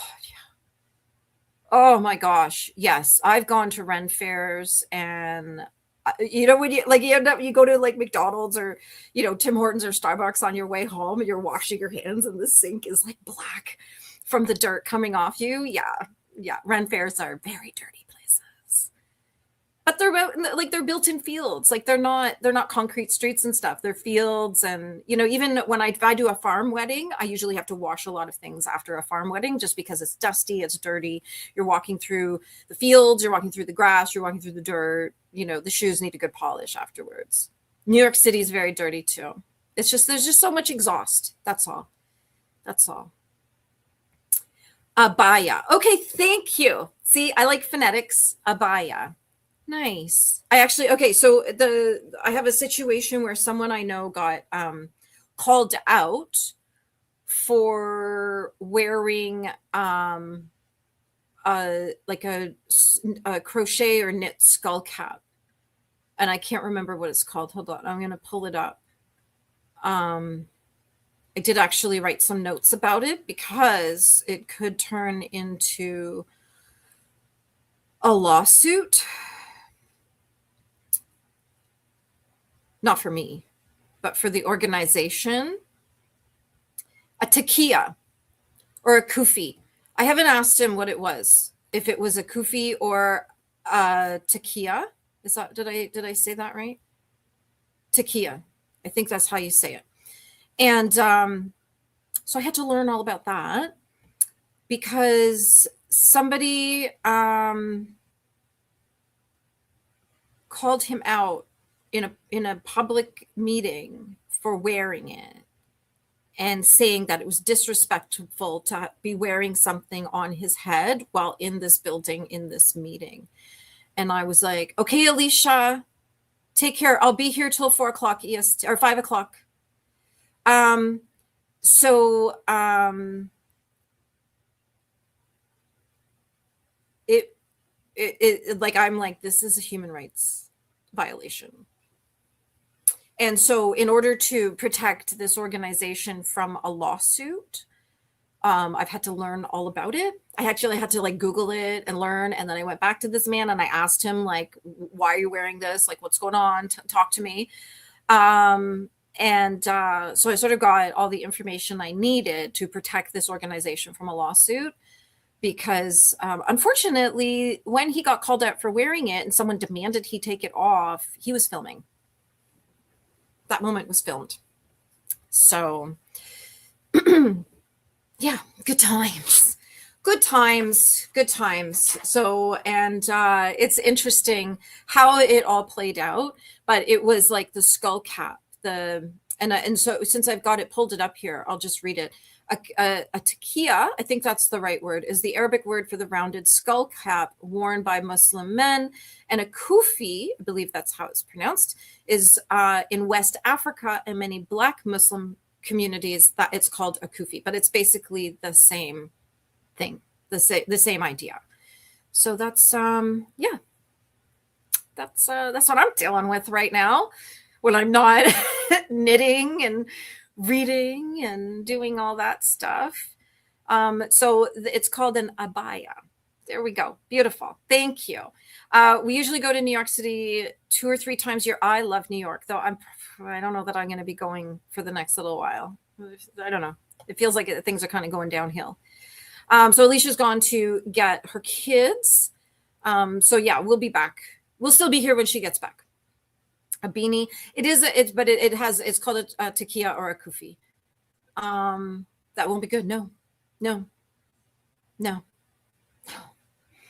Which is why I want to educate people first to shut this down, to make sure it doesn't happen again, because I can probably keep this man at bay and explain, like, this old white man doesn't know what he's talking about. So let's just, because other places have been sued for the exact same thing. It is a civil rights and human rights violation. So, so I was about to say a kufi. Yep. It's yeah, I guess I'm going to ask him when I see him. I'll see him next week, probably, to say, like, which is it? Is it a kufi or is it a takia?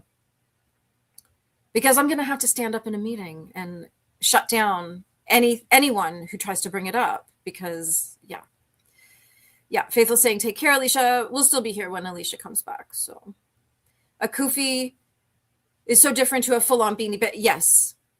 Yeah, like what he was wearing. I'll see if I can pull up a picture. Kufi. This is, and I'm a live and let live kind of person. Like, you do you, don't hurt anyone, and let's all just get along. I don't know why people always have to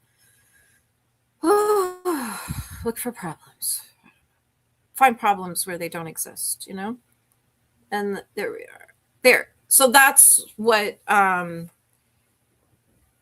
sort of what he was wearing. And it's interesting. He's got really dark skin. I think he's from Guyana. So he's like a dark skin, but he's got this like white beard, and it's quite a striking look, actually. So, yeah. And so Faithful is saying kufi or prayer cap is most commonly used as a description. Yeah.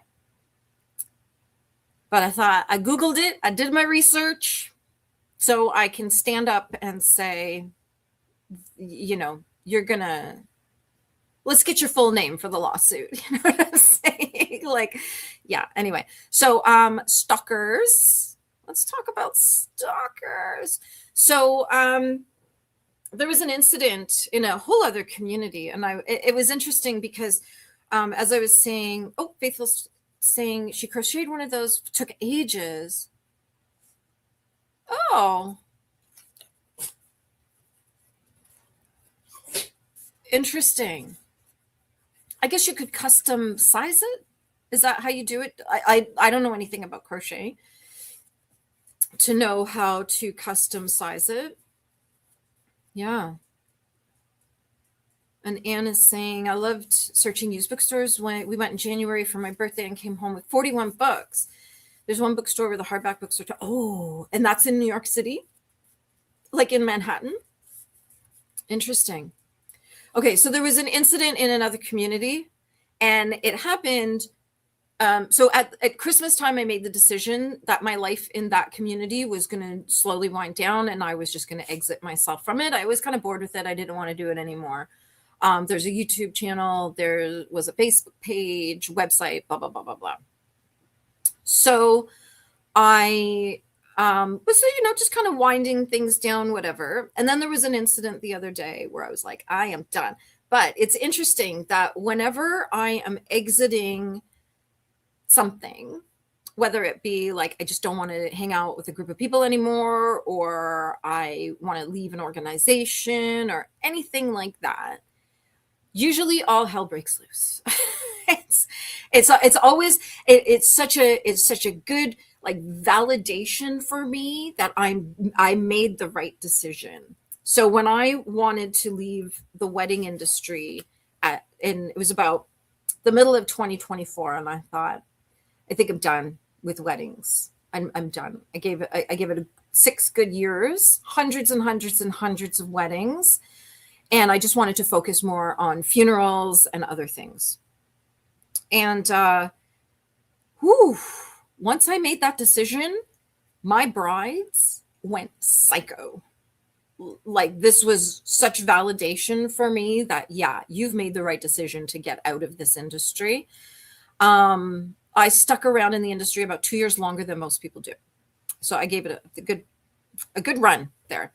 And then now with this situation where I kind of want to like shut down a business and exit, all the things associated with that business, people are just going psycho.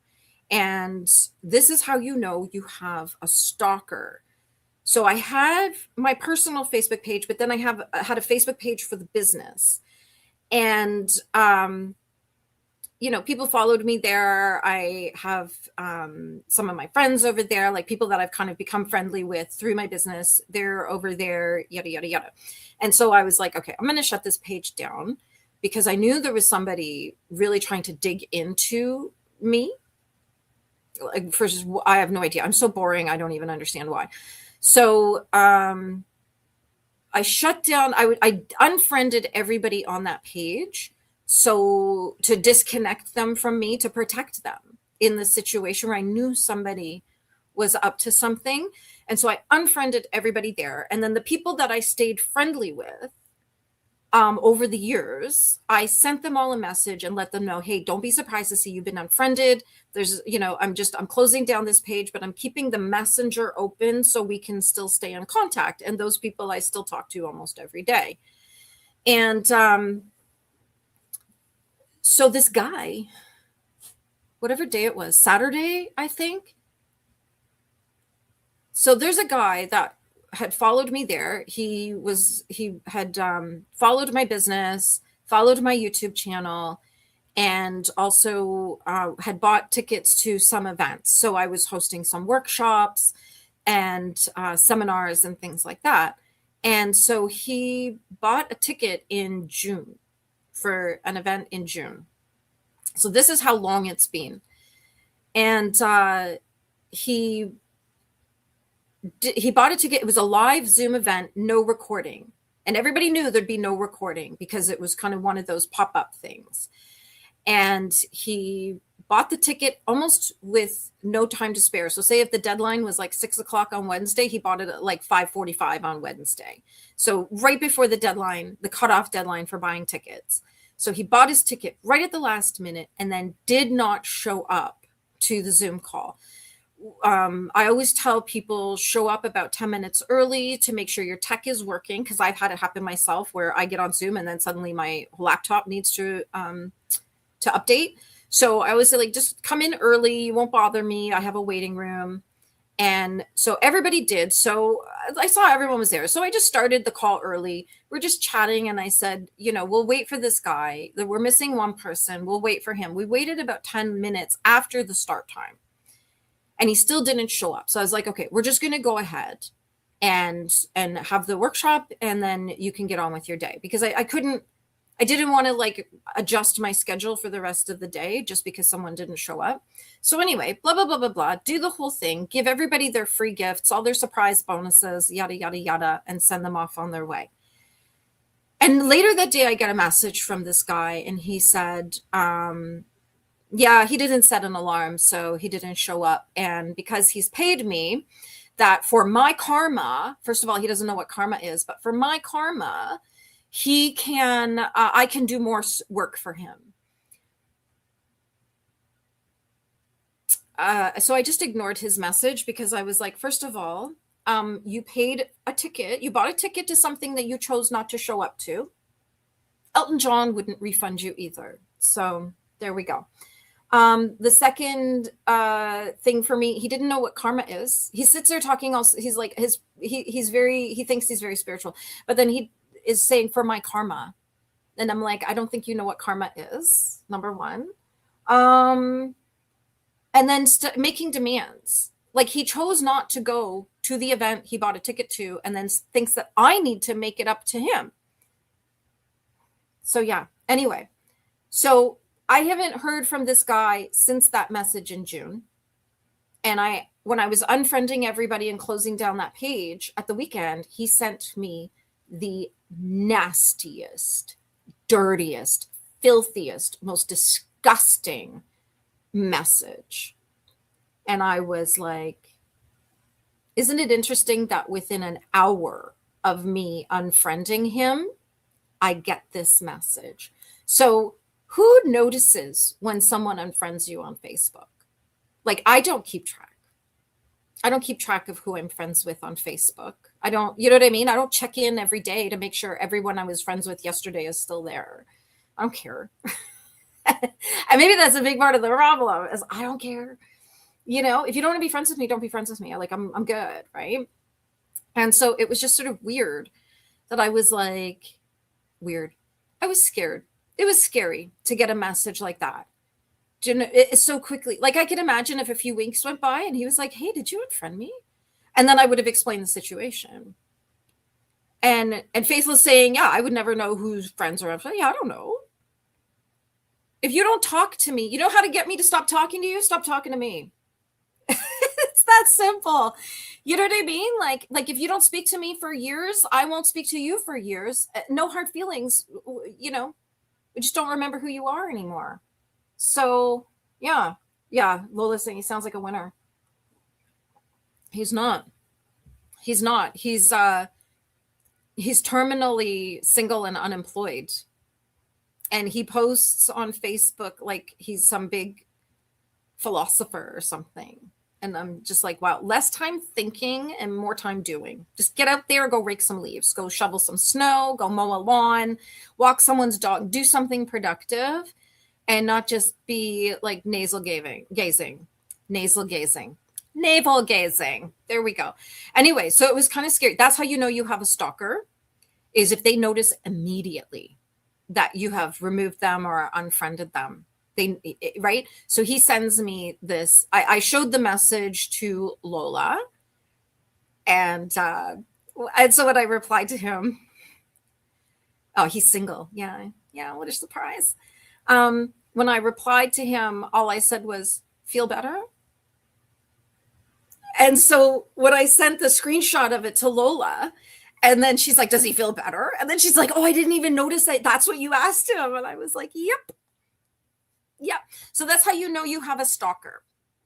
If somebody notices within minutes that you have unfriended them, they've been stalking you. So there you are. We're gonna go back to Anne. I love searching used bookstores. We went in January for my birthday. Okay. Oh yeah, I read this one. I like. Have you been to Venice? Have you gone to that bookstore in Venice? I went there when I was in Venice. It was kind of cool. It was very cool. Faithful saying she needs to make a few less rows. For the kufi, the takia, the kufi, the crochet skull cap. So we'll. Yeah, let's try it again. I know nothing about crochet to even, I'm not even going to pretend I have a clue. Didn't pay for, yeah, that's a great idea. Don't like paying full price for anything. Sounds like a winner. Yep. We didn't know who friends or unfriends, right? Yeah. So that was and it was just like, woo, you are crazy. Yeah. And it's amazing. Like people notice that. I don't know. I don't get it. He probably went to the dive bar that night bragging about how he gave it to you straight. Yeah. Yay. Oh, well done. Well done. He probably wrote a 5,000 word essay about it. Yeah, for his Facebook page. Anyway, so if that ever happens, just know that person has been stalking you and trying to find out things about you, and they're monitoring you every day. Because I'm like, who, you know what I mean? It's not like he was liking my posts every day. It was not like he was engaging or anything. He just sat there silently, but noticed the second I unfriended him. Crazy. All right. Now that we have that out of our system, let's sprint. Let me see. Oh, yeah. Hang on. I'm not going to say it, but yeah. Yeah. That's exactly it. I don't. I'm trying to think of some way of talking about this without saying it, without being really brutal about it. But yeah, he. I don't think he's straight, and there's an arrogance, an unmerited arrogance there, I think. But definitely, yeah, the way he spoke to me,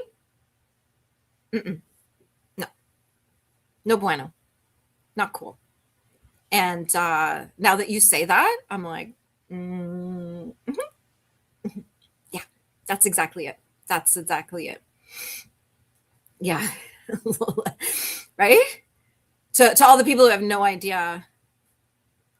Yes. Yeah. Because he did kind of cry to me a lot about being single. So yeah.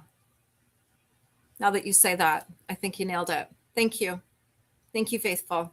Because you know how sometimes you're so deep in something, you're not necessarily articulating it well. And then someone else here's the story, and they're like, oh. And then like what you just said is like, oh, yes, that's exactly what it is. Exactly what it is. But I'm not going to make that part of our transcript here today.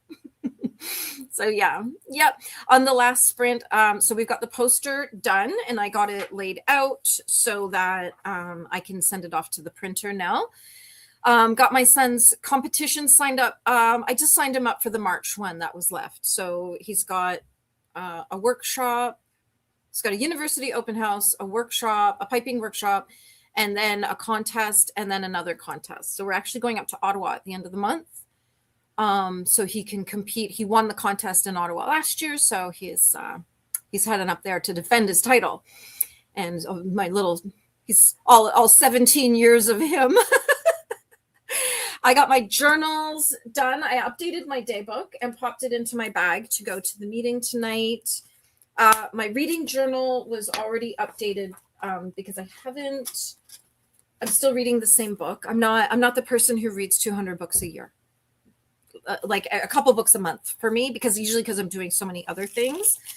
But what I did was I have my knitting journal, and I got this done. So I actually printed off the pattern for the Harley Davidson pot holder so that I've got it in there, and I won't forget. And the needles, and I even made the note, use smaller needles. So there we go. All right, that's 3:00 for me. Let's do yes, that's how you know. That's how you know they've run out of things intelligent to say, right? Is that when they start insulting your looks, that's usually where people go first is, yeah, but you're ugly. And it's like, well, what does that got to do with anything? You know what I mean? So, yeah, they usually start with the name calling. I remember back the first time Donald Trump got elected, calling someone a Trump lover was the biggest insult. And I was like, what is wrong with you people? And I actually said something, and it had nothing to do with politics. It was a man in town. I said something, and he said, oh, you're just a Trump lover. And I was like, but we're not even talking about politics. Like, how does that come into anything? But that's their, like, instead of saying, well, you're ugly, I'm going to call you a Trump lover. Like, do you see what I mean? It gets so silly. Silliness, the things that people do.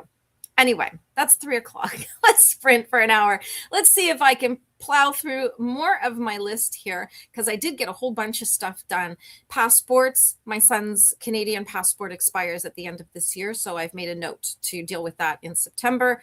All the rest of our passports, I don't know, there's a stack of passports in our house because we've got all these citizenships. That all the rest are fine for this year. So call me a name and exactly. Like what do we need to be resorting to that for? All right, let's get some work done. Okay, let's get some work done. I'm going to get on with my DMs and see if I can get some stuff pulled out of there and get that list done. And we'll be back at 4 o'clock my time. Let me see here, a little banner. There we go. Sprint to the top of the hour, everybody. Have a good time and let me know in the comments what you'll be working on.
have to. But the thing is, the stalker is anonymous, and I'm not.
Okay, how did we do?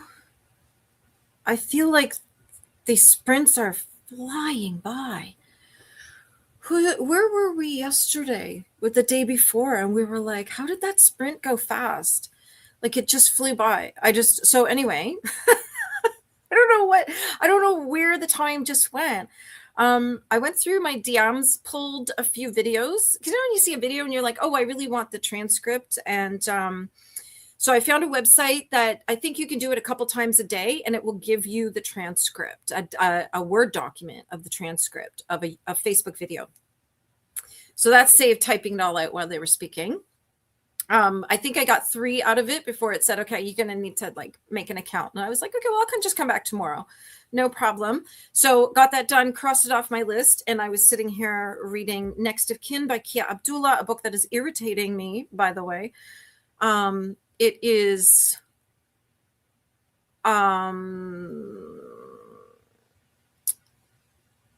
it's good. It's a courtroom thriller, but I cannot get past the fact that the woman is writing about a 3-year-old, but speaking in terms of like a bucket car seat with her arm through it and giving a 3-year-old gripe water and stuff like that, like as a, needed special lavender lotion to calm the baby down. And I'm like, 3-year-old's not a baby, my friend. So it's really irritating me that I'm like, the way they're speaking of this baby, it's like they speak about this 3-year-old as though it's a baby, like an infant instead of a toddler. I mean, 3-year-olds can do a lot. And the baby cried all night, so we gave him some medicine in the morning. And I'm like, 3-year-olds don't cry. I've raised a child. I know the point where they stop crying all night. And it's long before they're 3. So yeah, it was kind of weird.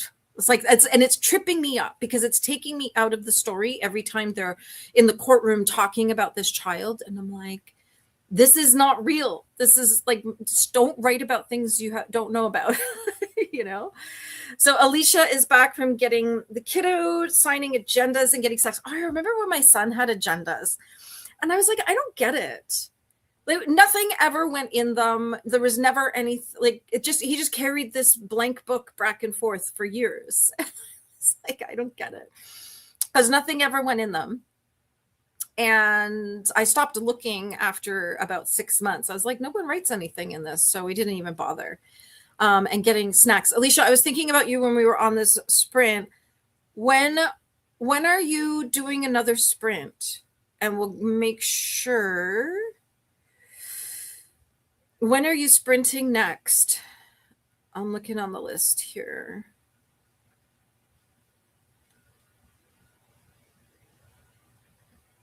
I think Anna's live like every day for the rest of her life here. And are you live tomorrow at 8:30? Alicia? And hopefully reading. Yeah, I need to get some reading in today before my meeting. And Kate is saying she read 28 pages of her book. Good for you. Good for you. And Amberly, am I saying that right? Amberly? To me, it just looks like Amberly with a V at the end. So I hope I'm saying it right. Had to do lunch that sprint as my husband had an unexpected break in his meetings. Oh, nice. Yeah, but still, a little break is nice. Got to hang out a little bit. It sounds fun. Sounds fun. My kids' agendas are mainly communication with teachers and school officials. Well, yeah, that's what we used them for too, but nobody had anything to say. I had nothing to say. If I needed the teacher to know that he wasn't going to be there, I would just email her. And I thought it was really interesting because when I asked why do we need to keep sending this thing back and forth? And the explanation I got was it was to help children have an analog life and blah, blah, blah, blah, blah. And I was like, yeah, but you're not teaching them cursive. You're not teaching them handwriting. You're not. So how analog can it be when they don't know how to write in it themselves? Yeah. Communicate that. I don't know. My son had a few really, really great elementary school teachers and a couple that weren't so great. And it's interesting. There's one teacher, his grade 1 teacher still lives in town, not too far from the downtown here. And she, I see her from time to time. She was a good teacher. She was a very, very good teacher. But then there's others that if we never see again, it would be a little too soon. Well, too soon. Amberly. Okay, great. Thank you. Read 7% of your book. What are you reading? Did you say already? I can't remember. Sorry, Faithful. Faithful Cherry. My next live is the 100 Pages Book Club tomorrow night at 8:30 p.m. Sorry, I knew what you meant. Books and Things with Alicia. Hold on. I'm just going to pull up the link. Do you have a live set up already? Oh my gosh. Oh my goodness. Look at you. You have all your links ready to go. Oh my gosh. Look at you go, girl. That's organization. Okay. So this is Alicia's live tomorrow night that I just dropped into the comments here so that you can set yourself up for a notification. And tomorrow night, I should be here. So I'll probably hop on and say hello. I'm not a big nighttime sprinter because usually around 8 o'clock, I like to be upstairs, chillaxing on my vibration plate, reading my book, cuddling my dog, and just like winding down. So I'll set up my laptop upstairs and then turn it on, say hello, and then you probably won't see me again, but it'll be running. So you get the watch hours. I do that. I know Eccentric Raven sprints at 8:15, and every night at 8:15, I'm like, sorry, I'm going to bed. I won't be here for the next little bit.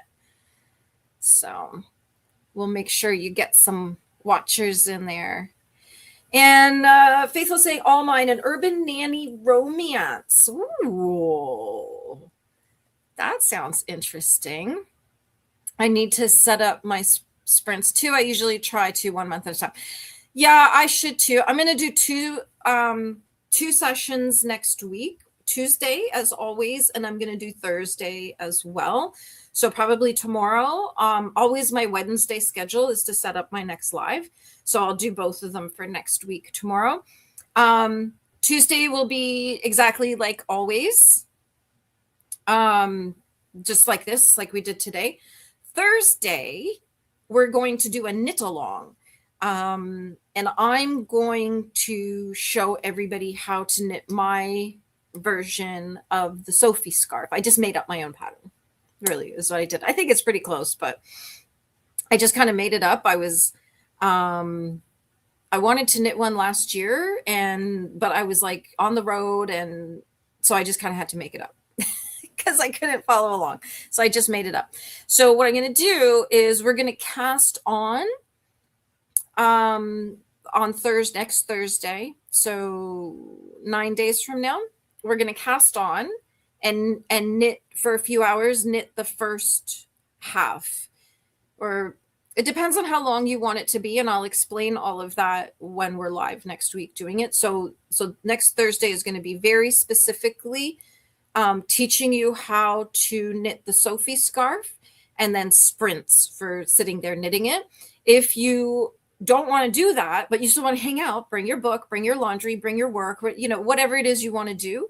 But I will be showing how to do the Sophie scarf, and the sprints are for everybody.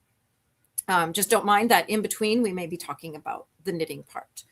So I'll set those up and I'll advertise them as well in my community and on Discord, and I'll get it into the Bible as well, so that we're all up to date. And I got to say, I'm so just so blown away by the support and that's how quickly everybody just kind of embraced me, put me in the Bible, made sure I was in the Discords, and it was just amazing. And you, Faithful, have been such a huge part of that. So thank you. Oh, and next week is Ramadan school. We're going Next week, we're going to watch a little bit of Ramadan 101, and we're all going to learn how our Muslim friends do Ramadan and how we do fasting. Let me see here. Alicia gets things done. I know. She's like Alicia's like super mom. Honestly, and she's sick. Like I'd be like, no, you're on your own. You're on your own, people. You'll find me in bed with my dog and my stories, my soap operas. I should, you know what? I do plug in a mic. I should bring it close enough to my face you can hear it. I'm asleep for most spins, but try to hit the light. Yeah, right. Like that's what I try to do. And usually every night I look for someone that I know who's live, and then I just pop in, say hi, I'm going to bed, but I'm leaving this running, because I've got multiple laptops around the house, so I can easily set myself up with a bunch of lives all over the place, and that way people are getting their watch hours. And I love that this community gets that, like really understands that we got to build our watch hours together, and it costs nothing to leave someone's live running while you go out for the night, which I've done. Last Thursday night, I went out, I left a few people's live sprints running, and then I went out to an event on the other side of the city, and everybody got their watch hours from me. I'm like, yay, yay. Anne is saying the elementary school librarian when I was in school came to my mom's funeral. Oh, I didn't recognize her, but she knew me. She said my mom was her biggest library fan. Oh, that's so nice. Oh my gosh. Wow. That's really, really sweet. And I guess you're still reading. Though collecting books and reading books are two totally different hobbies. So maybe you're not. But, that's really, really nice. I know the librarians in my town are, yeah, they're pretty cool. I've had librarians message me on Facebook and say, psst, we got the book in. Do you want me to put it on hold? And I'm like, yes, please. So yeah, the librarians, modern day librarians are not like when I was a kid. That's for sure. Although in my town, I was on a committee, like a municipal committee. And once a year, there's a big volunteer dinner. And so I went to the dinner, and I'm sitting with my team. We just took a whole table with my team. We drank too much, as you do. And I'm not a drinker.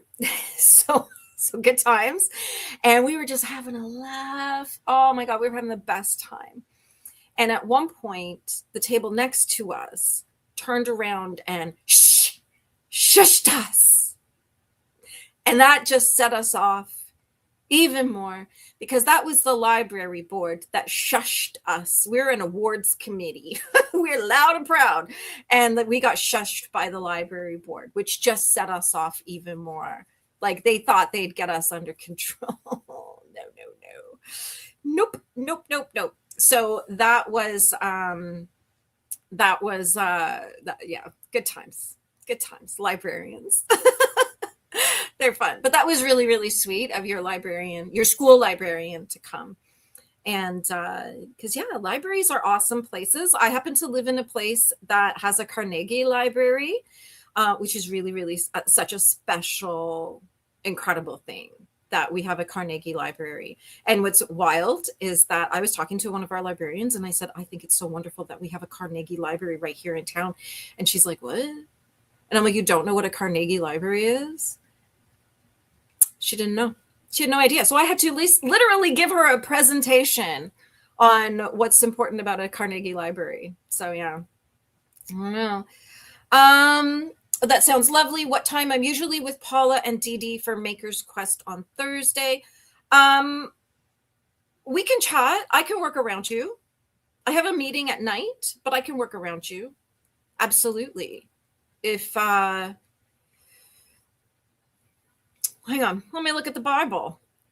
What day is Thursday? Is that the 5th? Is Thursday the 5th? Yes.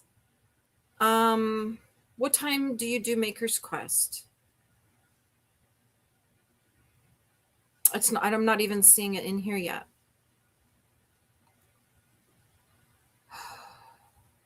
I see Anna at 2. Anna's, I think, scheduled every single day. Why am I not seeing you in the Bible for Thursday? Let me look on the 12th.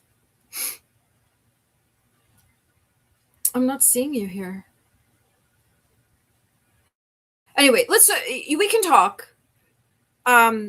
We can talk and I'll work around you. So I'm not going at the same time as you. So there's no need for competition. I'm not, or I can do it another day. I just thought I would do it Thursday since I have to go out to a meeting and I'm going to be like awake and not in my pajamas. Yeah. Everyone has been Greta to you. I don't know what that means. If only she knew. Oh, if only she knew, right? Yeah. Is she still alive? Is that librarian still alive? Now I need to know. We need to go talk to her. We need to go take her flowers or something. I don't know. We're all about, yeah, thank you. I love it. I love it. And I'm here for it. And I'm the same way. I'm like, as I said to you the other day, we can all rise together. Like nobody needs to rise on their own. We can all rise together. And I'm a big believer is when you get up one rung, then you reach back and you pull the next person, And so all the new people come in after me. I'll be like, hey, come over here. We'll show you the way. I don't know why my comment isn't showing up. Sometimes I have an issue with StreamYard. Uh-oh. Did it not show up in the chat? Or did it not show up? Where are you here? I don't see anything from you here for a while. Try again and we'll see what happens. Finished my spreadsheet. Yay! I don't know a thing about spreadsheets. I've got the Sprint Bible that I have that I'm talking about here is it's a spreadsheet and I'm terrified of it. I'll be honest. I'm scared of it. I'm like, don't touch anything. Just scroll. Don't touch anything.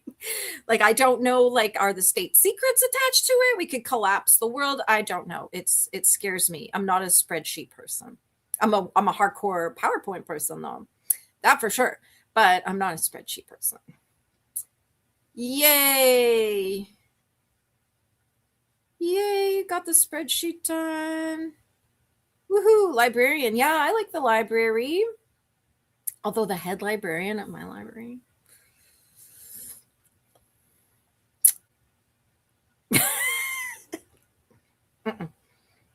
She tried to tell me off one day. But I had a little something tucked in my back pocket that she forgot about. So I handed it back to her. And she looked very shocked that someone was standing up to her. So, yeah. I'm like, lady, I'm a grown-ass woman. Okay? All right? I can buy my books. I don't need to come here. And because they're always like, if people don't use the library, we lose our funding. I'm like, okay, well, here I am.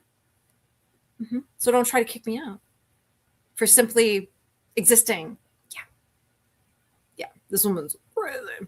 The rest of the librarians are wonderful, though. And there is a man named Ed Greenwood. And anybody who plays D&D probably knows that name. I know him. He works at the library. Mm-hmm. Mm-hmm. I could just go see him anytime I want.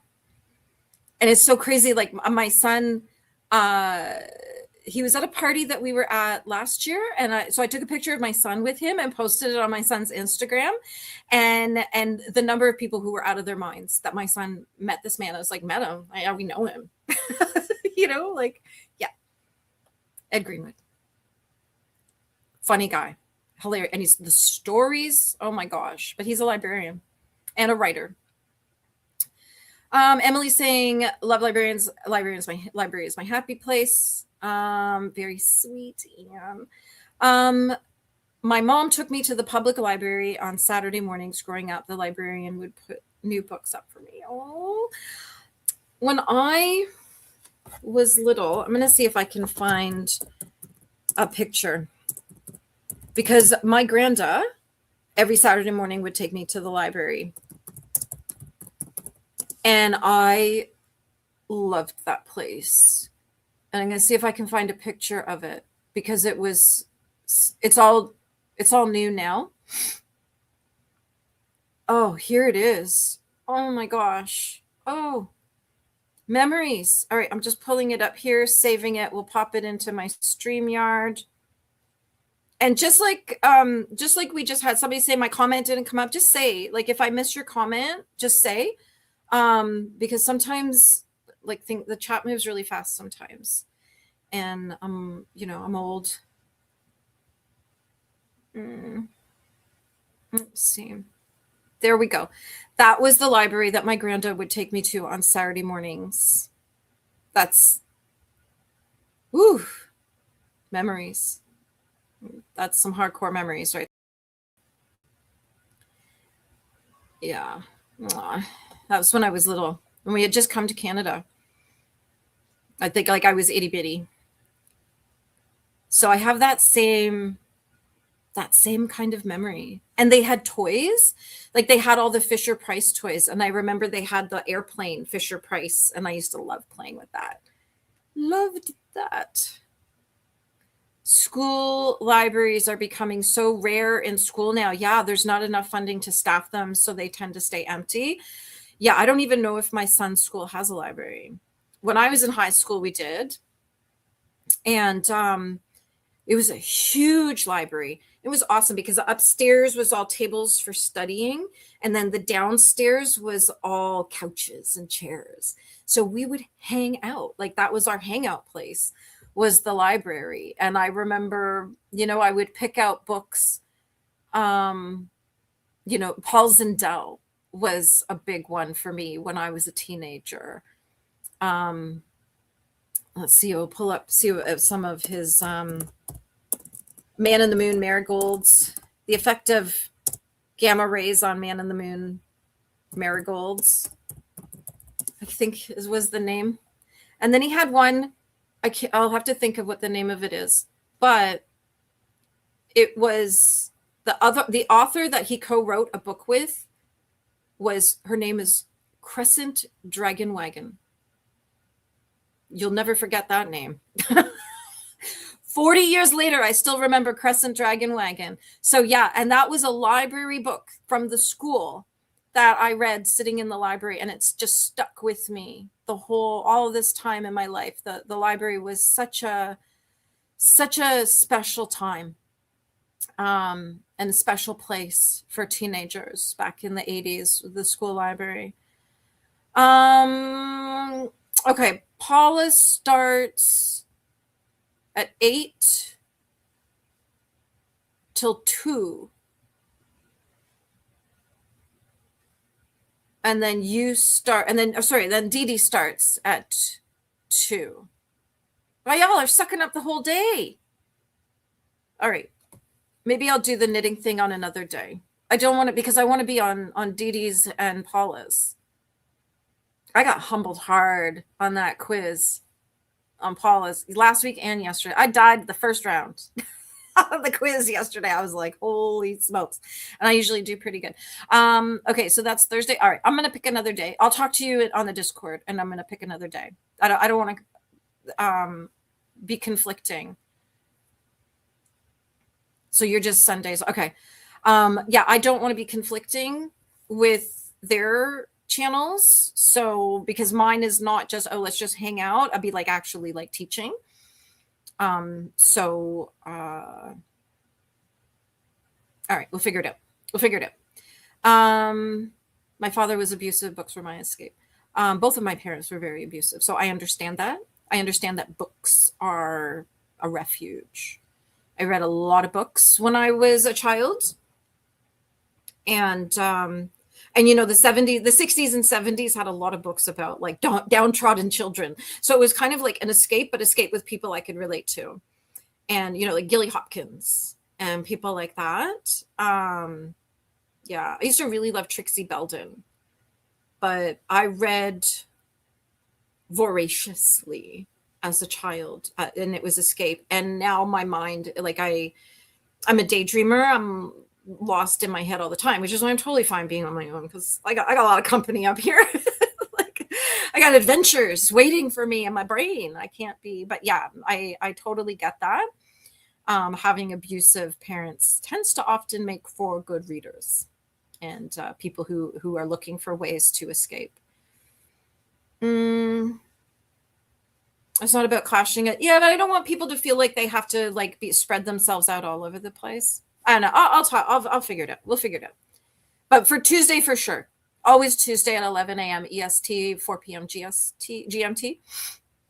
GST is our tax here in Ontario. I'm like, GST? No, wait, no, GMT. Tickle the like button. I loved Nancy Drew mysteries. Oh yeah. I liked I was never a big Nancy Drew person. Definitely Trixie Belden and Harriet the Spy. People like that. I love those. I'm getting all nostalgic. I should say that the library is there, but a teacher, TA, or prefect has to escort the. Oh my gosh, yeah. When I was a kid, like there was always librarians telling you to be quiet, and not chew gum, and don't eat, and be quiet, mostly be quiet, and that's a shame. That's a real shame. But the great news is so many people are growing up to be great readers. Like my son, he read a lot when he was younger, but then in high school he just doesn't have time. With everything he has going on, he doesn't have time. But he even says that like once he's done his education, then he can read the books he wants to read. He can play the music he wants to play. Like he doesn't have to play what his piano teacher says, or whatever he wants to play. He knows that there will come a time when he can do that, and he will probably do a lot more reading as an adult. As I read every day, and he's got loads of books. So, but there's just so much going on. And then when when you have to read for school all the time, like reading for pleasure, just you'd rather play a video game some days. So in high school, I was sent to the library instead of detention, like about free. Oh no, please, not the library. Yeah, I tend to stick to the audience for games as I get more questions right. Right? Like when you're working as a team with the audience, it's like, yeah, one of us is gonna know the answer. But yeah, the games are I got humbled hard the last 2 times. I was like, no, I need to study up. I need to be better at Googling faster. And yeah, like it was a bad thing. Oh, there we go. And haha, jokes on them. Yeah. Oh, yeah. Next, you're going to dare me to do some crafts. Our home is mostly silent because we're reading and crafting here. I grew up in a silent home too, unless there was all the abuse, right? There was 2 things. It was silent, or someone was getting beaten within an inch of their life. But yeah, I remember, so I grew up in a house, there was 5 of us living in a house, and I remember somebody came to pick me up one day, and they're like, oh, is everyone out? And I was like, no. And they said, oh, it's so quiet. And I was like, no, everyone's home. And they're like, how is your house so quiet? It's like, because we're all readers. That's why. Yeah, I know. I read some good books that year. Yeah. I remember being in 2nd grade and the teacher would send me to the library's punishment. Oh, that's like at this point now, it's like being sent to Michael's. You've been naughty. Go spend time at Michael's, like, yeah. I remember I used to just hide in the library when I was in elementary school. I hated school so bad because I had I had a shit life at home and then a shit life at school. And so I would just like disappear and hide in the library. And this is long before if a kid was missing, anyone cared, So I could be like a couple hours just hiding in a corner of the library reading books before somebody found me and would make me go back to the classroom. So yeah, it's not the punishment they thought it was, but maybe they knew. Maybe they knew that punishing you wasn't going to work and to just let you go read a book somewhere. I'm not a big punishment person. Like my son, he's maybe been grounded a couple times in his life, but because I'm sort of like, well, why is a child misbehaving? Why is a child being like this? Let's get to, what I mean? Punishing them isn't going to solve the problem. So maybe they knew that. Maybe they knew that the best thing for you was to just go sit in the library and read a book for a little while and calm down, simmer down. All right. Well, we've got 30 minutes left. What do we feel like doing? We can do another sprint for another a little short sprint for 20 minutes to wrap up the day, and then we'll catch up on the chit chat, and then I'm going to go get sorted out and ready for my meeting. And everybody all of a sudden gets quiet. Someone invite me to trivia night. Yeah, I will. The next time Paula's live, which what's today? The 3rd, the 4th, the 5th. She should be live on. Oh, there she is. I found her. All right. Lola, Thursday at 8 a.m. You and me will pop into Family and Books. I think you've got that channel. So we'll pop in there. You and I'll pop in at 8 o'clock on Thursday. I'll remind you. All right. Yay. Okay, we're going to sprint in 30 seconds. I'm still friends with someone from elementary school, and she will tell you I was the only happy kid when the silent reading. Yes. Yes. Exactly. All right. We're going to sprint for 20 minutes. So 4:50 my time. I'm not going to make a new banner. 4:50 p.m. EST. Oh my goodness. I can't type. There we go. Okay. There we go. Happy sprinting.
Hello. That's 450. That's our final sprint done.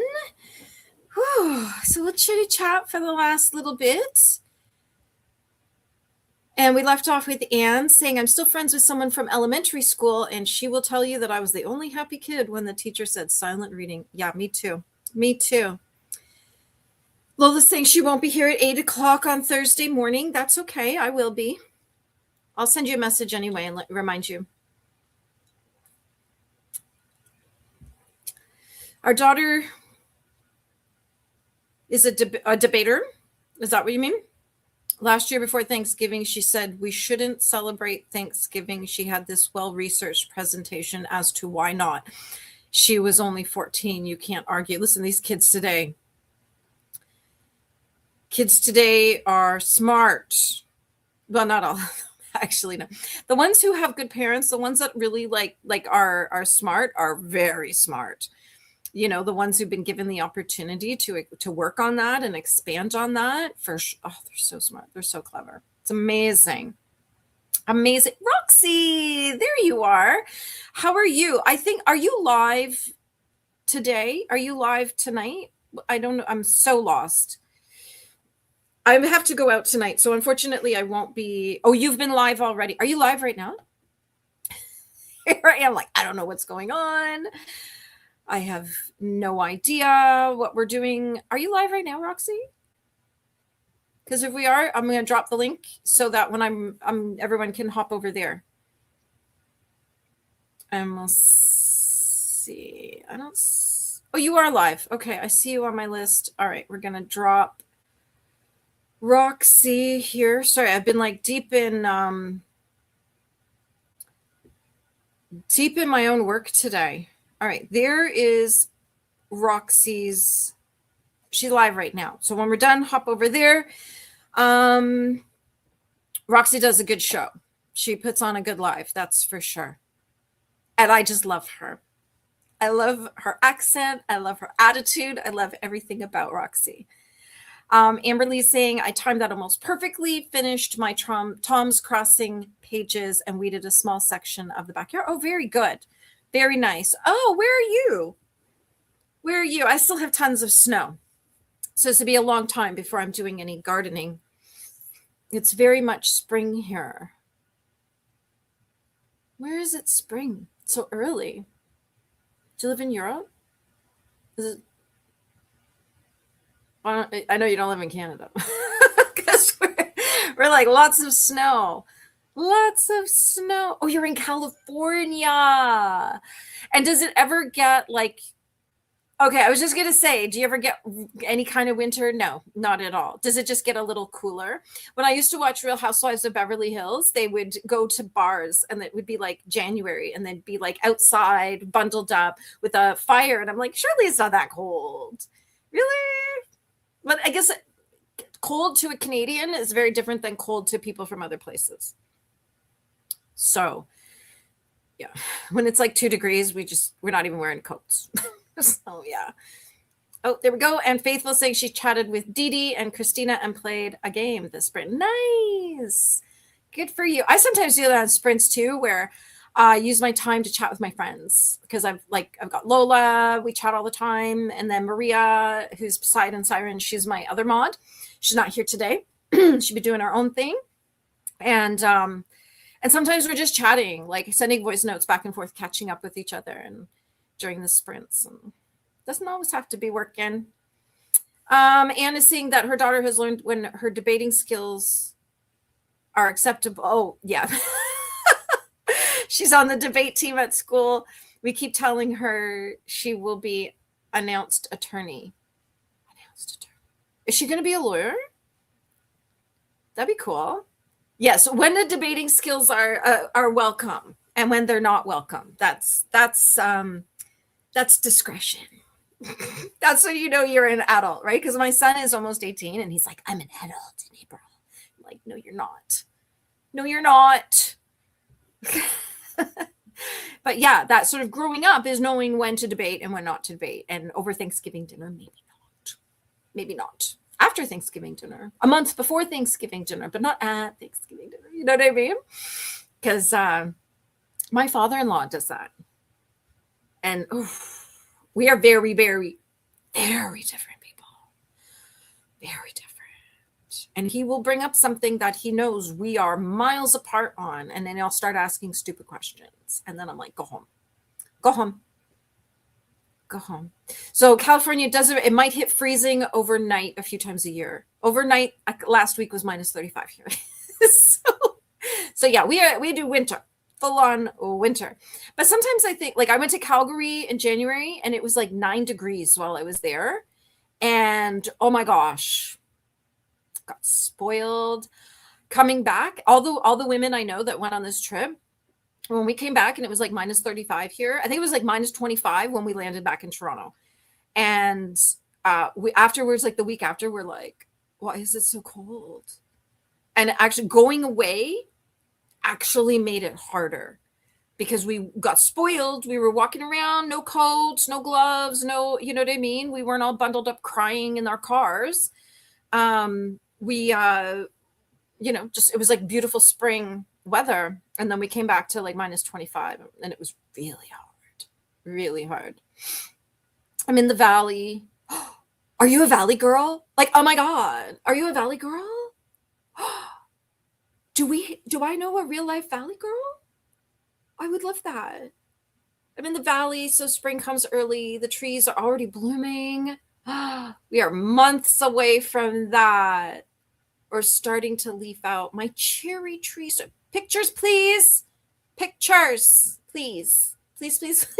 I need to see pictures of the cherry tree. I think that would be very exciting. Hi there, Virtues of Books. Hello. Thank you so much. I'm actually just about done, and then I'll be hopping into your live Thursday, I think it is, right? Whenever I see you live, I jump in. And even if I can't stay, I just leave you running. And we say that when she debates with us, we just say that's not open to debate. Yeah. Not debating it. I'm the mommy. What I say goes. No debate. In the Sierras, there's still some snow that we had a dry year, but if it were to ever snow where I am, something's gone terribly wrong. Yeah. Oh my gosh. We have some blooms. I'll send one in the Discord from my friend's garden. Yay. When I get something going here, like grass, I haven't seen grass in a long, long time. I think the last time I saw grass was maybe November. Might even have been October. And our trees are sticks. Our pine trees are okay, but yeah, I'll get some pictures once we have some things blooming, because Canada is gorgeous in the summer. Gorgeous. Our grass is so green. Our trees are lush. And then August comes and everything starts to die because of the heat, and we can't water the lawn and everything. So we get a couple good months in there, and it's just nice. Alicia's saying, tidied up a few things, got dinner started. Thank you for joining us for the sprints today. I hope you're feeling better. And that your cold is almost done. Oh, the sneezing face. So it's all purging itself from you. It's purging itself. Oh dear, you poor thing. Okay, everybody, I will be on your in your chats, on your lives, everything. I'm home for a few days, so I will definitely be getting stuff done while hanging out with all of you. And I always look forward to Canadians talking about the weather cooling off like that. And oh no, it gets crazy hot. August is the worst. Usually around the end of September, we start to cool down a bit. It gives me hopes that summer will eventually end. Yes. Yeah, me too. Me too. Because last year, the first weekend of June, I was still wearing a winter coat. And then August was so hot, I thought I was going to die. And it was just so bad. And then about the middle of September, we started to cool down a bit. And then by October, we're like, oh, okay, great, we can be cold again. And then we go right into, we have like a month of autumn, and then we go into snow. Remembrance Day, November 11th, I was standing in the snow. So there we go. All right, everybody, that is 5 p.m. for me. I need to get out to a meeting later. Got to hang out with my family for a little bit. Thank you so much, everybody. Thank you so much for hanging out. Thank you, Lola, for modding for me today, making sure everyone was good. And because I know you're a mischievous little bunch, and that you need a nanny. And I'll see you live next Tuesday, and then I'll figure out my Sophie thing, my Sophie scarf one. I'll talk to Paula and Dee Dee about that and see like if they're okay with me doing it parallel to them, then we'll do it. And if not, then I'll just do it on a different day. Totally fine. I'm easygoing. Not a big deal. Not a big deal. I'm not top dog around here. Absolutely not. Bye, Lola. Bye, Anne. Bye, Kate. Bye, Alicia. Bye, everybody. Bye. And Cherry Blossom, if you're still here, bye. Take care. Don't forget to click the like button on your way out. Bye.